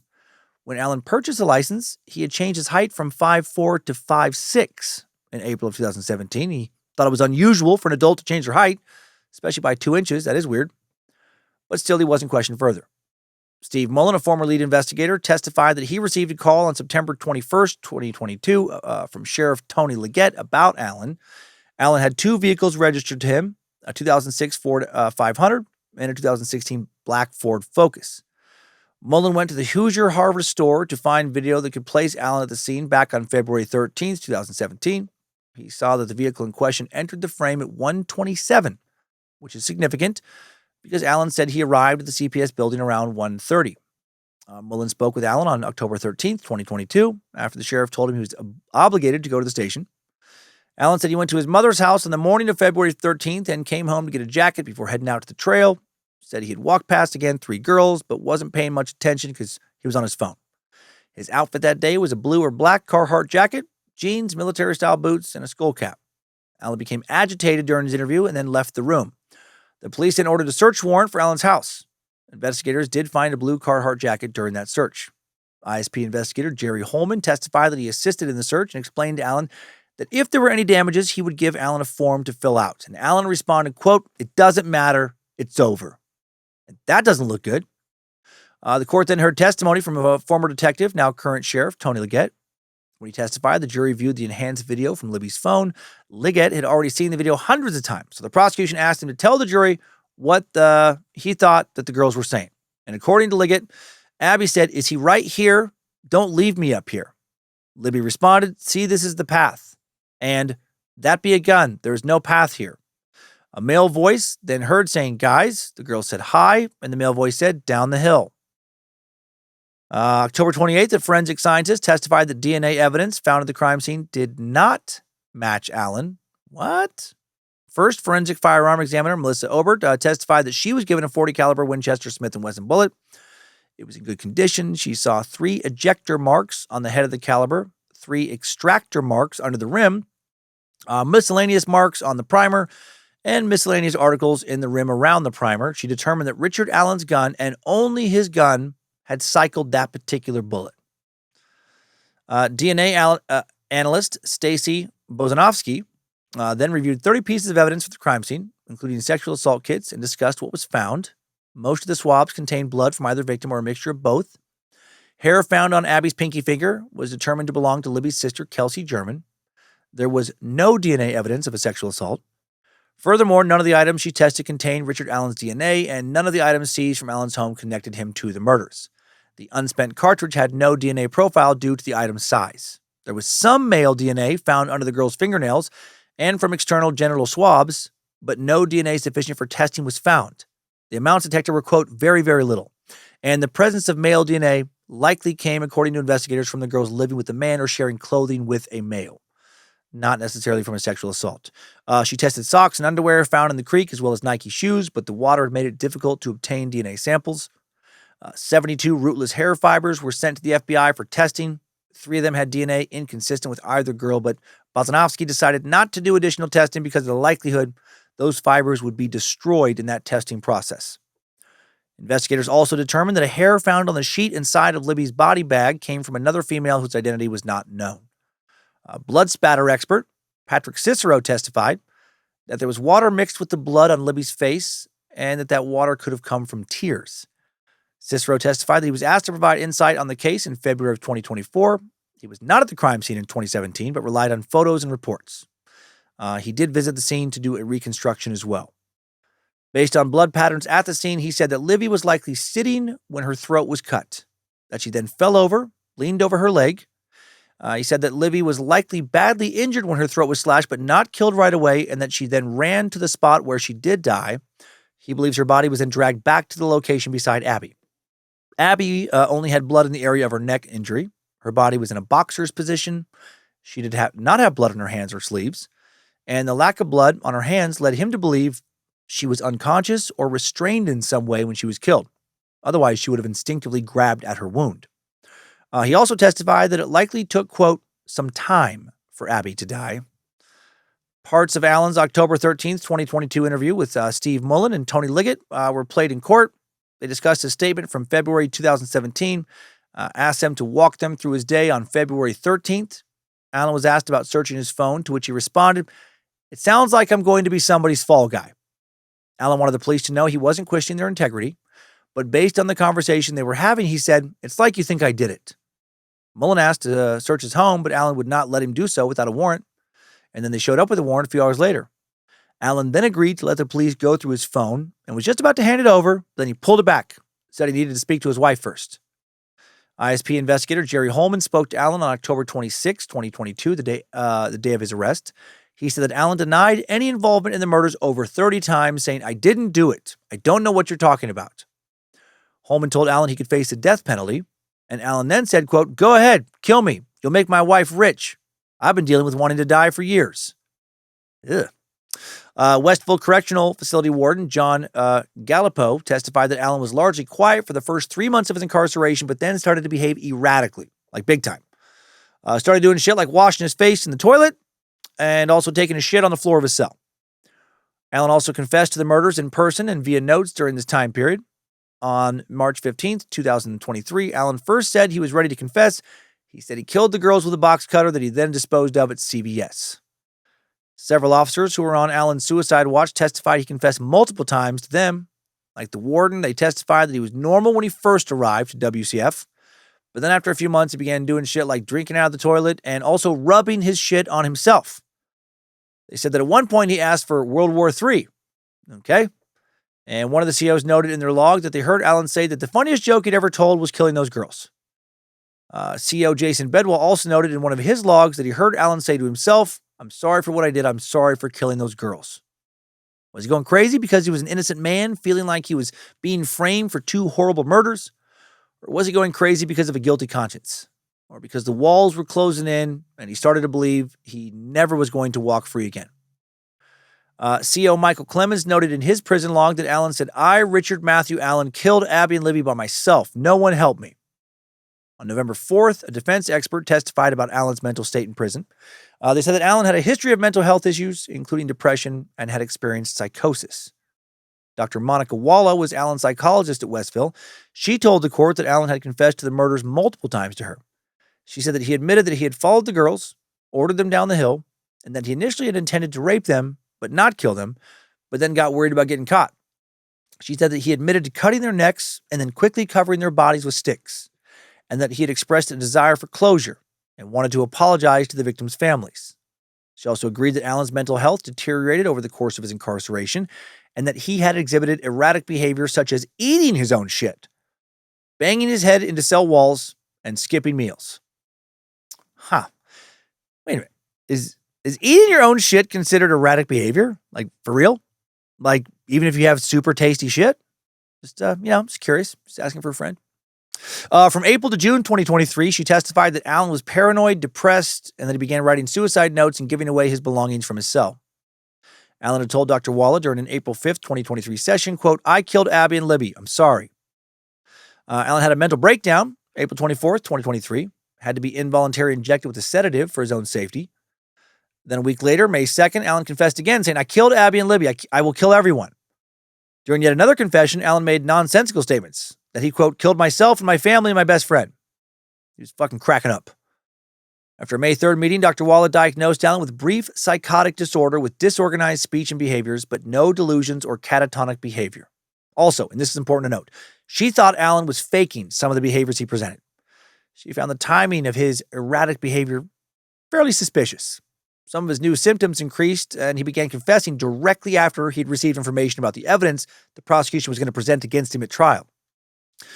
She also testified that the Department of Corrections cannot hold someone for more than 30 days in solitary, and yet Alan was held in solitary for 13 months, which could have led to his decline in mental health.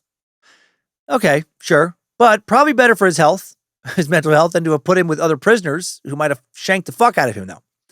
While also acknowledged that she had shared information she had found online or heard in podcast about the murder case with Alan because she wanted to remind him that he had some supporters out there who hadn't given up hope on him. That's weird to me. She also acknowledged she used the DOC database to search for things for her own personal interests and agreed her actions were against APA policy. Walla even admitted she shared information about the case online. What the fuck? And would have approached her involvement differently if given a second chance. Clearly, a lot of people in Carroll County not ready for a case this serious. It's fucking amateur hour.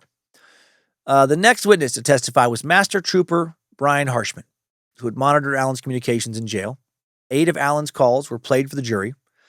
He confessed to his wife in 4 of those calls. He said on one occasion, quote, "Honey, I did it. I killed Abby and Libby." His wife then told him to stop saying that. But he continued repeating the confession, adding, "I need you to know that I did this. I think I've lost my mind." Allen said in one call, "I did it. Just know I did it. I killed Abby and Libby." And then his wife, Kathy, responded, "They're screwing with you in there." Allen then said, "I think I did it. I wish they would kill me or let me apologize to the families at least." Allen told his mom on another call, "Did Kathy tell you I did it?" And his mom replied, "We're not going to discuss this, okay? We love you. You know that, don't you?" And Allen told her, "I'm worried that you guys aren't going to love me because I said I did it." Officer Harshman, who spent hours listening to Allen's voice, also identified Bridge Guy's voice as Richard Allen's voice, which is a big deal, obviously. Harshman also testified that he was given a report by Dr. Monica Waller with the details of Allen's confession. In that report, Allen claimed he visited his parents in Peru, not the country, another little town in Indiana, on the morning of February 13th, the morning of the murders. Peru's not very far away. Afterwards, he bought some beer, drank 3 of them, finished the rest later, said he saw the girls, followed them down the bridge, then laid in wait. He thought the bullet fell out of his gun at that time. He said he ordered the girls down the hill, intended to rape them because he thought they were older than they were, but that a van scared him, and he decided not to follow through with his plan. Instead, he crossed the creek, cut their necks, made sure they were dead, covered them up with some brush, and then bounced. To me, it makes sense in this scenario that he would forget to do something with like Libby's cell phone, right? Like the whole cell phone still being there, it fits with him. It doesn't fit with an organized cult doing some fucking Norse ritual. But this guy just fucking out of his mind, eating his own shit, fucking snapping in his isolation, and he seems like a fucking mess. I'm like, okay, that guy would leave his cell phone behind. Also, the age thing here is so weird to me. Very strange morals there, right? I was going to rape him, but then I realized, oh, no. They're too young for rape. So I did the right thing. I just slit their throats, and then I ran instead. Also just a fucking insane thing to do. Final prosecution witness was Brad Weber, a Carroll County resident who lived next to the High Bridge Trails on February 13th, 2017. Actually, before, I should back up. Not that raping them would be a sane thing to do. I don't want that to come across. It's just weird fucking logic is what I'm saying. I feel like that came out weird. I mean, obviously a sane person would have raped and killed him. No, that's not what I was getting at all. Okay, the final prosecution witness was Brad Weber, Carroll County resident who lived next to the High Bridge Trails. On February 13, 2017, he left his job at Subaru, drove straight home, arriving around 2:30 p.m., and he was driving a white van at the time. He was questioned because Allen had told Dr. Walla in one of those confessions that a van was, spooked him into killing the girls. And this proved a van would have driven by around the time he said he was spooked, which added some validity to his confession. Now it was Ball and Cocky's turn to flex some fucking legal muscle in this case. The defense team's first order of business, 1-800-BUSINESS, was to call Donnie Pipes, a local calliope player, and ask him to, quote, use his magic fingers to kick out some old school bangers to get everyone in the right headspace for the truth bombs that were about to blow up the fucking court. And this is what Donnie played that day. Well, wait, no. Wait a minute. No. No, I'm sorry, that's not what Donnie played. No. This is the fucking banger truth bomb soundtrack he let rip. Yeah. That's the secret sauce. That's going to put the jury in the palm of their hands. That's nonsense. The defense began by calling Cheyenne Mill to the stand, who was on the High Bridge Trail with her friend Shelby Duncan around 2:50 p.m., February 13th, the date of the murders. She said she saw 5 people on the trail, an overweight man, a man, and a woman in the parking lots, and a couple she knew from high school. Doesn't sound like she saw a bunch of Odinist cultists the defense had previously planned to talk about, strangely. She didn't hear or see anyone on either side of the bridge in the woods. Following morning, after she heard about the murder, she called the police. She claimed the woman on the phone she spoke to was rude. Then 2 weeks later, the police contacted her. She said she later deactivated her social media because people thought she knew something she didn't about the murders. Not sure how any of that helped Richard Allen's defense. The defense next called on Steve Mullen, Prosecutor McLeland's in-house investigator, and asked him about Brad Weber, who lived next to the High Bridge Trail. Mullen said he had called Weaver to ask him about the vehicle he drove and to come for an interview. The phone call was not recorded. Defense pointed out that Weaver owned a 6-hour. Mullen then told the court the gun was tested and was conclusively not a match for the cartridge found at the crime scene. Mullen also maintained that the cartridge could not have come from law enforcement because, again, it was an exact match with Allen's gun. Yet again, Balls and Cocky proved Judge Gold correct in her assessment of them. This testimony that they asked for makes them look incompetent. They truly seem to me to be fucking morons. I don't know, whatever law school they went to. Must not be that rigorous.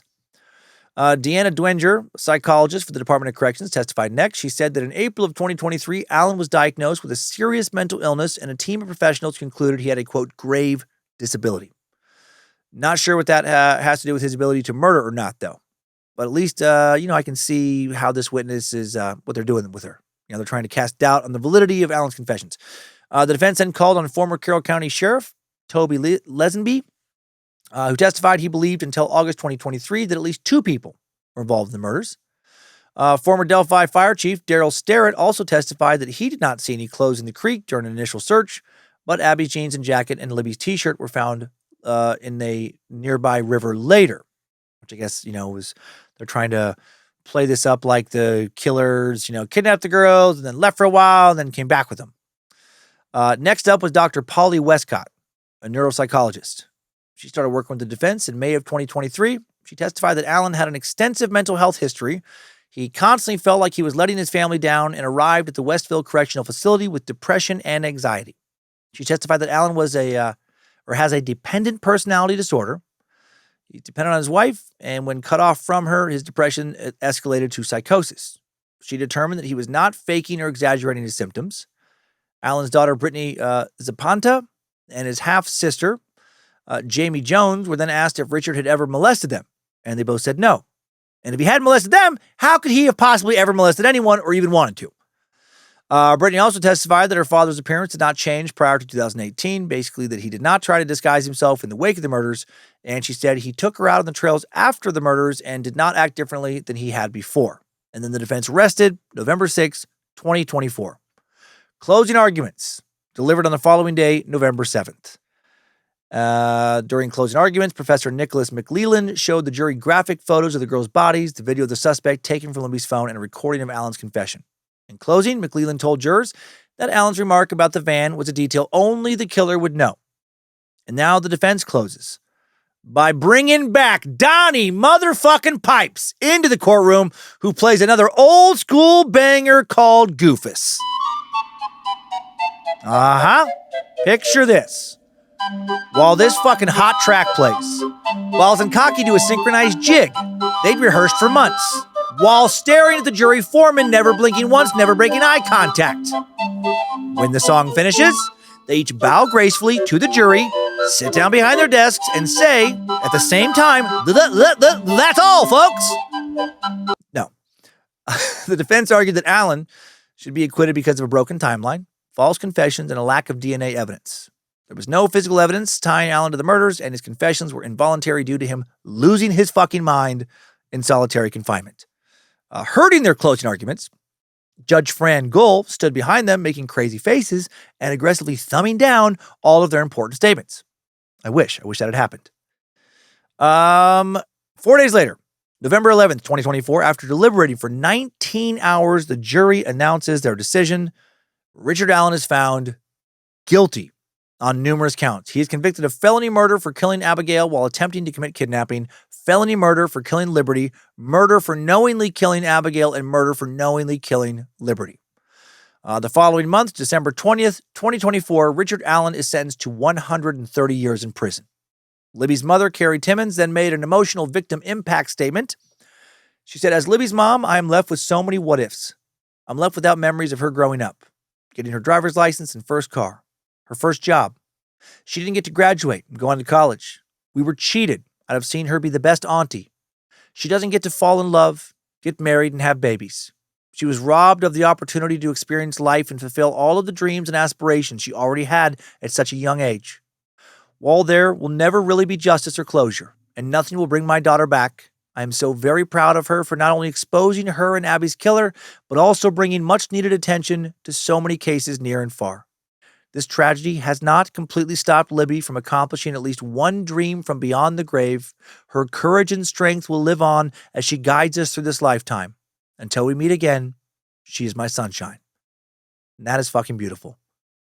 The girl who loved to watch true crime shows, who hoped to help solve unsolved murder cases one day, greatly helped in solving her own murder.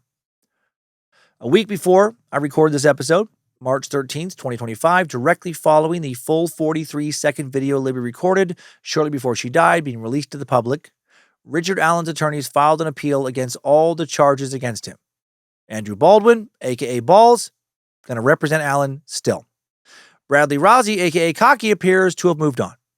For the past few months, he has been busy in the fucking studio making ear magic with Donnie motherfucking Pipes, ladies and gentlemen, working on a new track they are currently calling Ginger Snaps. That's real music. Okay? Not today's fake, overly produced, auto-tuned bullshit. That's fucking talent. That has soul. That's painful. It's hard to listen to.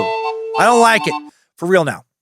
According to Bradley Rozzi's website, Cocky is currently general counsel to the Logansport Community School Corporation, Security Federal Savings Bank, Stony Pike and Boswell Livestock Companies, and the town of Royal Center, which is nearby. Maybe murder trials just aren't his forte. Maybe he's better with other cases. Or maybe he's just good at selling his services, but his services actually suck. Interestingly, neither of the defense attorneys in lengthy bios on their websites reference having defended Richard Allen at all. Wonder why. And that'll take us out of this timeline. Good job, soldier. You made it back. Barely.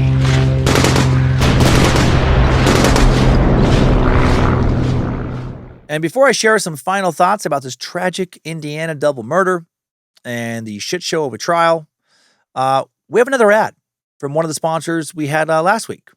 It's another ad for the Falun Gong cult's dance troupe, Shen Yun. Hello. Do you remember me? Your Shen Yun interdimensional law wheel? The alien that likes to be inside you?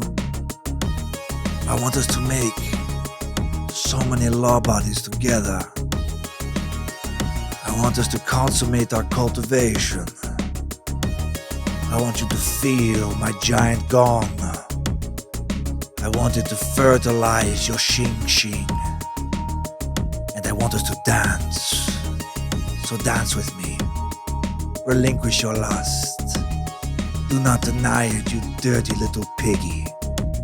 Let's get ancient Chinese together. 5,000 years of gongs.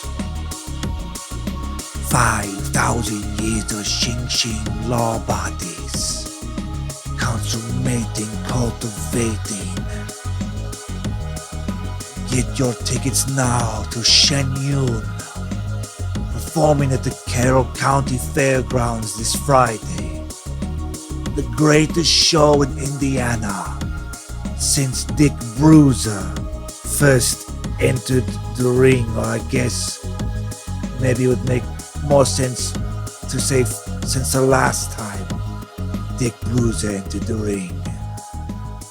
Shing shing. Gong. Consummation. I still don't really understand why that Shen Yun announcer has a German-ish accent. And why he sounds so fucking pervy. There's still a lot I don't understand about Falun Gong and Shen Yun. Talking about Indiana now. What a terrible and seemingly senseless crime. If the jury got it right. Right? That some guy working at the local CVS, a guy who lived in a little 3,000 person town since 2006, living there going back 11 years before the girls were killed. And he lived less than 40 miles away before that in Mexico, Indiana, a town of just 900 people.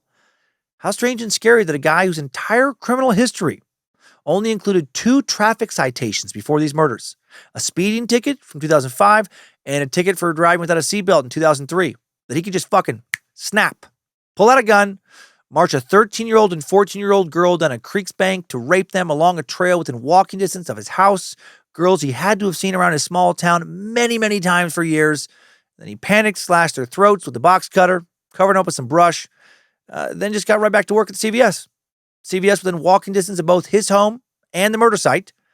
And he just kept, ringing folks up, talking about the murders at the cash register, talking to the victims' families for over 5 years, like nothing had ever happened. It's an especially scary case because it illustrates that anyone, right, your 40-something-year-old neighbor with no criminal history who's been holding a steady job for over a decade, someone who's not a sex offender, that they could just fucking snap and do that out of the blue. And I do think he did it. The strange mentally ill behavior he exhibited after being held in solitary confinement for months, behavior his defense attorneys pointed out to illustrate how his confessions were not valid because he was no longer in his right mind, that behavior to me matches up with the behavior of the murderer, right? What kind of person takes two girls down into some brush right next to town along a fucking popular walkway in broad daylight to try and rape them? Two girls who live in the very small the same very small town that he does. A fucking crazy person does that. Someone who's not mentally stable. Someone who might, start eating their own shit a few months after being put in solitary. A lot of people get put in solitary. Most of them don't eat their own shit, from what I understand. What kind of person does that? Somebody who could, keep their shit together after the fact until the police start to really focus on them, and then they feel all this pressure, and they start to worry that they're never going to get out, and now they start to, fucking go crazy again. Yeah, I think Richard Allen, based on what I have read, is the bridge guy. I hope he's the bridge guy, and that the real killer is not still out there on the loose somewhere. I definitely don't think the girls were killed by members of some Odinist cult who kidnapped them, drove them somewhere, and drove them back while the search party was canvassing the area, then killed them in that area, then snuck away a second time in about 12 hours. How fucking weird was that defense? How funny also to have that judge openly mock their incompetence. And how are both of those attorneys still getting business in that area? They both work for law offices that seem very reputable. Lots of clients. I don't know. Competition must not be too heavy for lawyers out in Carroll County, Indiana. I hope that county never sees another terrible crime like that one. I also hope that if another crime like that occurs and the police arrest the wrong guy, they don't hire the fucking legal services of Bald and Cocky. Because if they do, they're fucked. Time now for this week's takeaways. Timesuck Top 5 Takeaways. Number 1. On February 13th, 2017, best friends and junior high girls Libby German and Abby Williams are dropped off to spend a few hours wandering the Monon High Bridge Trail, a popular local spot just outside of Delphi, Indiana, widely regarded as safe. They were missing for several hours, and then the following day their bodies are found in the woods near an abandoned railroad bridge. It's a horrific crime scene. Both girls' throats have been cut. Libby was found naked. Abby had been naked before dressed in Libby's clothing. Number 2, Libby German captured a chilling video of her killer approaching her and Abby on the bridge. Investigators released a still from the video days after the murder, as well as audio of the man telling the girls to go down the hill. 5 years passed before this man, known as Bridge Guy, is identified as Richard Allen, a local shit-eating maniac and CVS worker. Number 3, Richard Allen was connected to the crime through a tip and ballistic evidence. Allen admitted in February 2017 that he was at High Bridge on the day of the murders. That was the tip, but then that tip got lost in the cracks until 2022. Investigators questioned him and secured a search warrant then, finally, 5 years after the murders, for his home, and they discovered a .40 caliber gun that matched a bullet found at the crime scene. Number 4, on November 11th, 2024, Richard Allen is convicted of 2 counts of felony murder and 2 counts of murder. The following month, he is sentenced to 130 years in prison. Barring a successful appeal, he will die in prison. Speaking of that appeal, number 5, new info, more info about Allen's recent appeal. Back on January 20th of this year, Allen's attorneys, and yes, he still has balls leading his defense, filed a motion to overturn the conviction, arguing it should be vacated due to 3 critical errors during trial. One piece of evidence the defense took issue with in the appeal was a confession from an inmate at Newcastle Correctional Facility. In May of 2017, an inmate wrote notes claiming old 77-year-old Ron Logan allegedly confessed to the murders of Abigail Williams and Liberty German, told him that he had used a box cutter to kill them. The bodies of Abby and Libby were found on Logan's property in Delphi, February of 2017. The defense also took issue with Richard Allen's safekeeping order. His wife hired an attorney after he was arrested, but that attorney was not present when he was charged with murder. Allen was then transferred to the county jail without a safekeeping order. The defense argued this transfer was wrong, and his right to legal representation had been breached.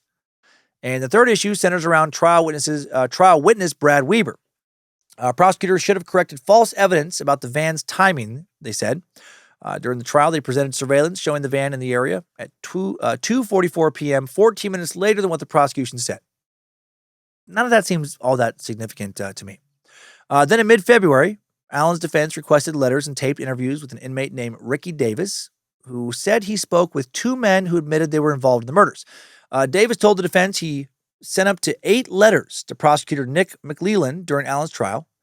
The defense said those letters were never shared with them, and the prosecutor refused to say whether he or his office received or shared the letters. Davis also said he did a recorded police interview, which the defense says they had not seen. The defense also says McLeland refused to clarify whether that interview exists or if it had been shared with them. Davis was sentenced to 50 years in prison for dealing meth within 1,000 feet of a youth program. He had turned himself in 2014 for cooking meth in his home, which was close to a church. Police did not find meth in his home, but did find materials to make meth with. And David has been trying to appeal his sentence, so I'm guessing he's looking for a deal here. Davis said that Ron Logan, who again was 77 years old when the girls were killed, told him 3 men were involved in the murders. He believes Logan and Keegan Klein, the young fucking creep, convicted of possession of child pornography and other charges, who loves to, I don't remember what I was talking about, my dad's fucking creepy, I'm creepy, what are you going to do? Were involved. He said he didn't know the identity of the third man. Logan allegedly told Davis he committed the murders, provided details only the killer would know. Davis is currently incarcerated at the Indiana State Prison in Newcastle.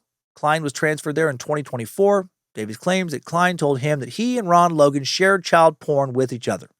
And Klein supposedly shared details that only someone involved would know. Davis also said that Klein corroborated information Logan shared with him about the murders. The defense motion states, these conversations between Ricky Davis and Keegan Klein occurred all the way up to the guilty verdict, at which time Klein expressed his relief that he, Klein, would no longer be a viable suspect in the murders due to Richard Allen's conviction. Davis told the defense that he asked Klein if Allen was the third man involved, and Klein said Allen had nothing to do with the murders. Davis first met with the defense in March of 2024, again in February of 2025.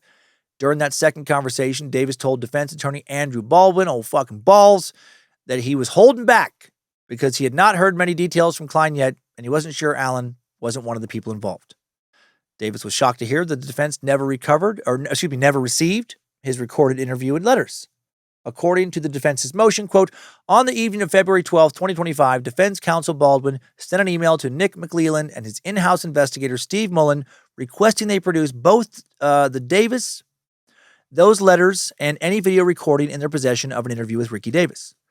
McLeland's response was vague, non-responsive to the defense request, and did not indicate whether he, McLeland, ever received those letters, nor whether he sent those letters to the defense.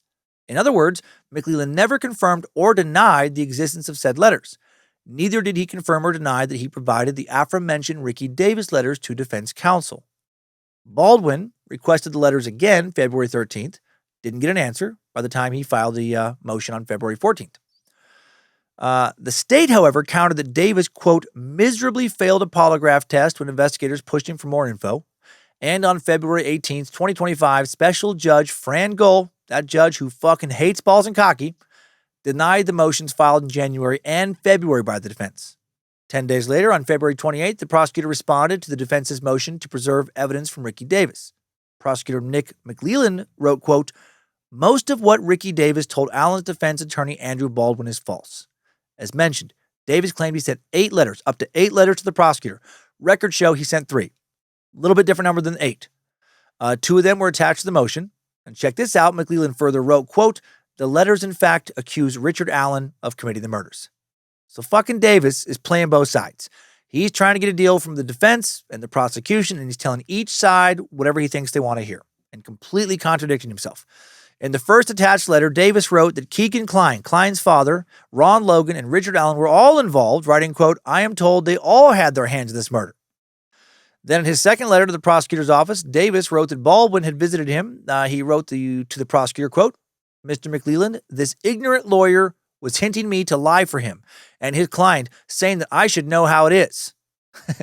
This ignorant lawyer. Fucking balls getting shit on again. Davis wrote to Baldwin, quote, indicated this occult issue, but that it contradicted what Klein had told him. He's still trying to work that Odinist cult angle. Davis added, I hope that we can speak because although Logan has passed away, the other 2 need to face the consequences. In text messages attached to the motion, Klein called Davis an idiot and accused him of shopping stories to prosecutors to get his sentence reduced. And then the DA, McClelland, wrote, "There's zero evidence found in the investigation that Ron Logan and Keegan Klein knew each other or shared or exchanged child pornography." Allen's appeal is going to fail miserably. Balls and his bullshit are going to make sure of that. Timesuck Top 5 Takeaways. The Delphi murders have been sucked. Interesting and, of course, terribly sad case.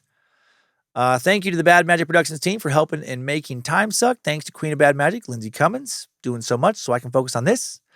Thanks to Logan Keith, helping to publish this episode, designing merch for the store at badmagicproductions.com. And thank you to Olivia Lee for some great research.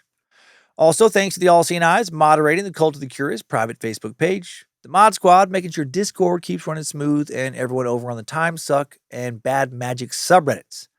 And now let's head on over to this week's Timesucker updates.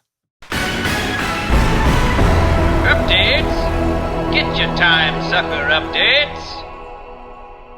Kicking things off this week with known drug user, Joseph Mason, who has another fun Mr. Rogers related update. He sent in an email to bojangles at timesuckpodcast.com with the subject line of, "Won't you be my neighbor?" Greetings, Sir Sucks a Lot. After hearing your latest podcast on Mr. Rogers, I thought I'd send you a funny related story. We're about the same age. However, I grew up in Pittsburgh, Pennsylvania. He is a legend there. I, too, watched Mr. Rogers for many years and loved the show. I remember many mornings sitting on the floor next to my grandmother enjoying his stories and songs. His show had a direct influence on my life. Fast forward about 18 years. I still live in Pittsburgh and frequent a local tavern. It's the kind of place that has many regulars. One patron named Jim was there often. We conversed somewhat often and were, I would say, acquaintances. One night he asked if I liked the Grateful Dead. I said I did, quite a bit, and had seen many shows before Jerry Garcia had passed. He then said I have an extra ticket to the other ones, leftover Dead band members. "Do you want to go?" he asked. Of course, I said yes. The night of the show, we met at our tavern for a drink and then went downtown to see the concert. When we parked, he said, "Do you get high?" I said, "Sure." We smoked a bit, saw a great show.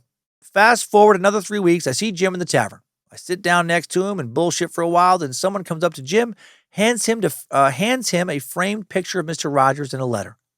The person said, "Sorry for your loss," and left. I was wondering why someone would give Jim something like that, so I asked, "Why did he give you that?" And he said, "That's my dad." I was blown away. I got high with Mr. Rogers' son. I'll never be the same. Anyway, hope you like my little story. 3 out of 5 stars. Keep on sucking. Love the show. Joe. Joe, I did like your story. Man, you saw the Dead, at least some of them, with Mr. Rogers' son, and you guys got stoned for it. That's a great story. You get to hold on to forever. If anyone has a story of them smoking weed with Mr. Rogers and seeing the Dead, or any band, or just smoking weed with Mr. Rogers, please send in that story. You're going to one-up the shit out of Joe. But Joe is still a great story. Now here is Super Sack Jack Jones with a Mr. Rogers adjacent email sent in with the subject line of "My Dad Update and Mr. Rogers." Hi, Dan. I will preemptively tell you to fuck off in regards to any hope of me apologizing about the length of this email. Fair, all right? But here goes. I wish I could be writing with better news, but unfortunately I can't say that's the case. I wrote you a couple months back, I remember, about my dad having pancreatic cancer and how scared, angry, and deflated I felt. And Dan, I have to thank you for the advice you gave about taking advantage of every moment we had together, because on February 28th, my dad passed away quickly and unexpectedly.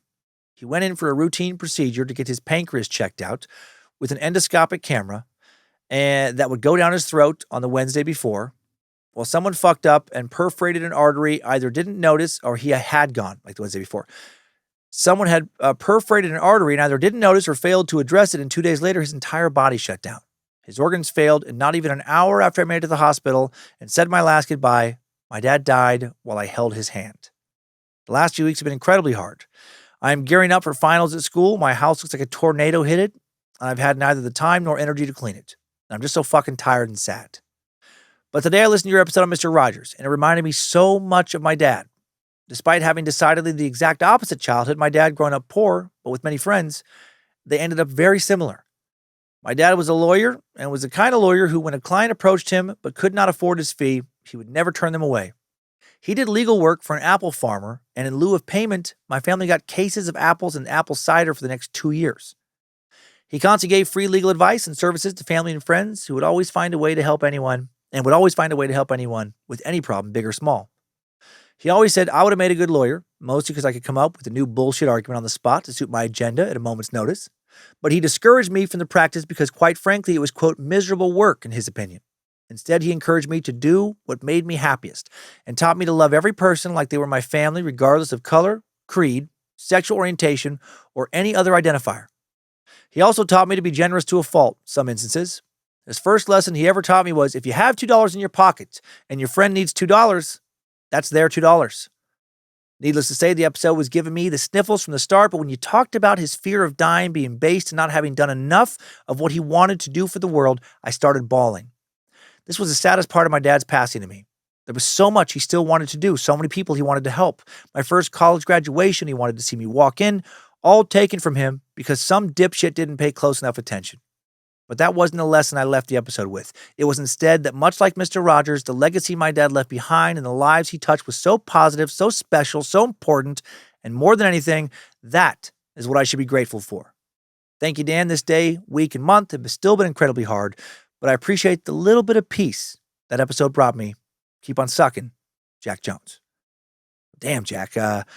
You getting that out of that episode gave me more out of it as well. And condolences. So sorry for your dad. May he rest in peace. And yeah, that episode was a nice little break from the darkness, right? Might need to take more of those breaks this year. Yeah, I'm so glad you got to be there with your dad at the very end. I truly hope I'm as lucky with my own kids one day. I think that's about as good as it gets. Your dad sounds incredible, and so do you. Now go crush those finals. Think of how proud of you he is when you're done. You sound like an A-plus son.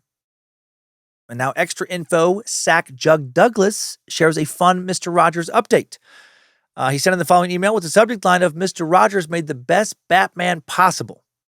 Hey, Dan, I wrote you once before about the Fellowship of Friends cult in Northern California with their tiny fucking oranges that I'm sure Bob and his bonsai fruit, would love to get his greasy hands on. Still a worthy cult subject worth following up. Jennings Brown did a great podcast called Revelations about some of their kid-touchy history, but he left out a lot about forced family planning and other craziness. I worked for one of their members for many years, saw some wild stuff. Well, I did just send that cult information along to one of our researchers because of this message. And then he continues with, I just finished your episode on Mr. Fred McFeely Rogers and loved it. A huge piece of a lot of our formative years. I can't believe you didn't mention that Michael Keaton's first job in showbiz was handing Mr. Rogers props through the hole in the wall. I wrote glory hole during episodes. At the time, he was Michael Douglas, no relation to myself. But he changed his name to Keaton because the moniker was taken. And I did hear that, but I didn't know about him working for Mr. Rogers. Without the work Mr. Rogers did, we would not have Beetlejuice, or arguably, but not really, the best Batman that ever existed. The more you know. I love that little fucking piano melody. Thank you very much to you and Lindsay and the whole Bad Magic crew. Huge fan of all things Bad Magic. 3 out of 5 stars. Wouldn't change a thing. I had Jack from the previous. Joel Douglas. Joel, I did not know that Michael Keaton once PA'd for Mr. Rogers. Yeah, I looked into it. Yeah, he was a production assistant for Mr. Rogers, his first fucking gig in entertainment. How cool is that? And I love Michael Keaton. I thought the Beetlejuice sequel was great, by the way. And loved him as Batman. I pretty much love him in everything. Loved him in Dope Sick. Yeah, he's great. And now one more. This is a little different. My buddy, a guy who's put a lot of ink on my body now the last 5, 6, 7 years, Will XX. We were texting back and forth this morning about, our polarized culture. And he shared an old sketch that was done by Monty Python member John Cleese. And he recorded this following satirical piece in 1987. I found Cleese making fun of the far left and the far right almost 40 years ago. Very relevant right now and just strangely comforting, right? Like none of this is new in a sense. And I hope maybe you get some comfort out of this as well. It's a fantastic little piece here. Seriously, though, we've heard a lot about extremism recently. A nastier, harsher atmosphere everywhere, more abuse and bother boy behavior, less friendliness and tolerance and respect for opponents. All right, but what we never hear about extremism is its advantages.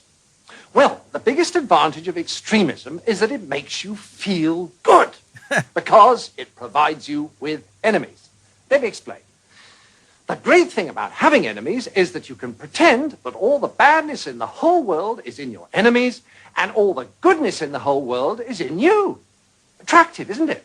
So, if you have a lot of anger and resentment in you anyway, and you therefore enjoy abusing people, then you can pretend that you're only doing it because these enemies of yours are such very bad persons. And that if it wasn't for them, you'd actually be good-natured and courteous and rational all the time. So, if you want to feel good, become an extremist. Okay, now you have a choice. If you join the hard left, they'll give you their list of authorized enemies. Almost all kinds of authority, especially the police, the city, Americans, judges, multinational corporations, public schools, furriers, newspaper owners, fox hunters, generals, class traitors, and, of course, moderates.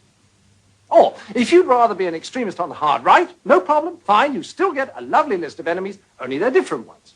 Noisy minority groups, unions, Russia, weirdos, demonstrators, welfare sponges, meddlesome clergy, peaceniks, the BBC, strikers, social workers, communists, and, of course, moderates.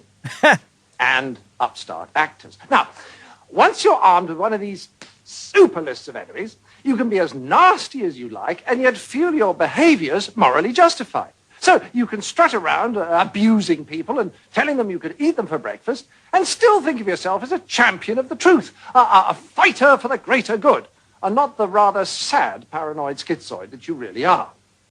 I thought that was fucking brilliant. Sometimes you just got to take a break from just being angry and just laugh at the absurdity of life and human behavior. Thanks for the messages this week, everybody. Thanks, time suckers. I needed that. We all did. Well, thank you for listening to another Bad Magic Productions podcast. Scared to Death, Timesuck each week. Short Sucks and Nightmare Fuels on the Timesuck and Scared to Death podcast feeds twice a month. Please don't kill anybody this week. But if you do, and you want to get away with it, please don't hire Andrew Baldwin or Bradley Rossi. Just keep on sucking.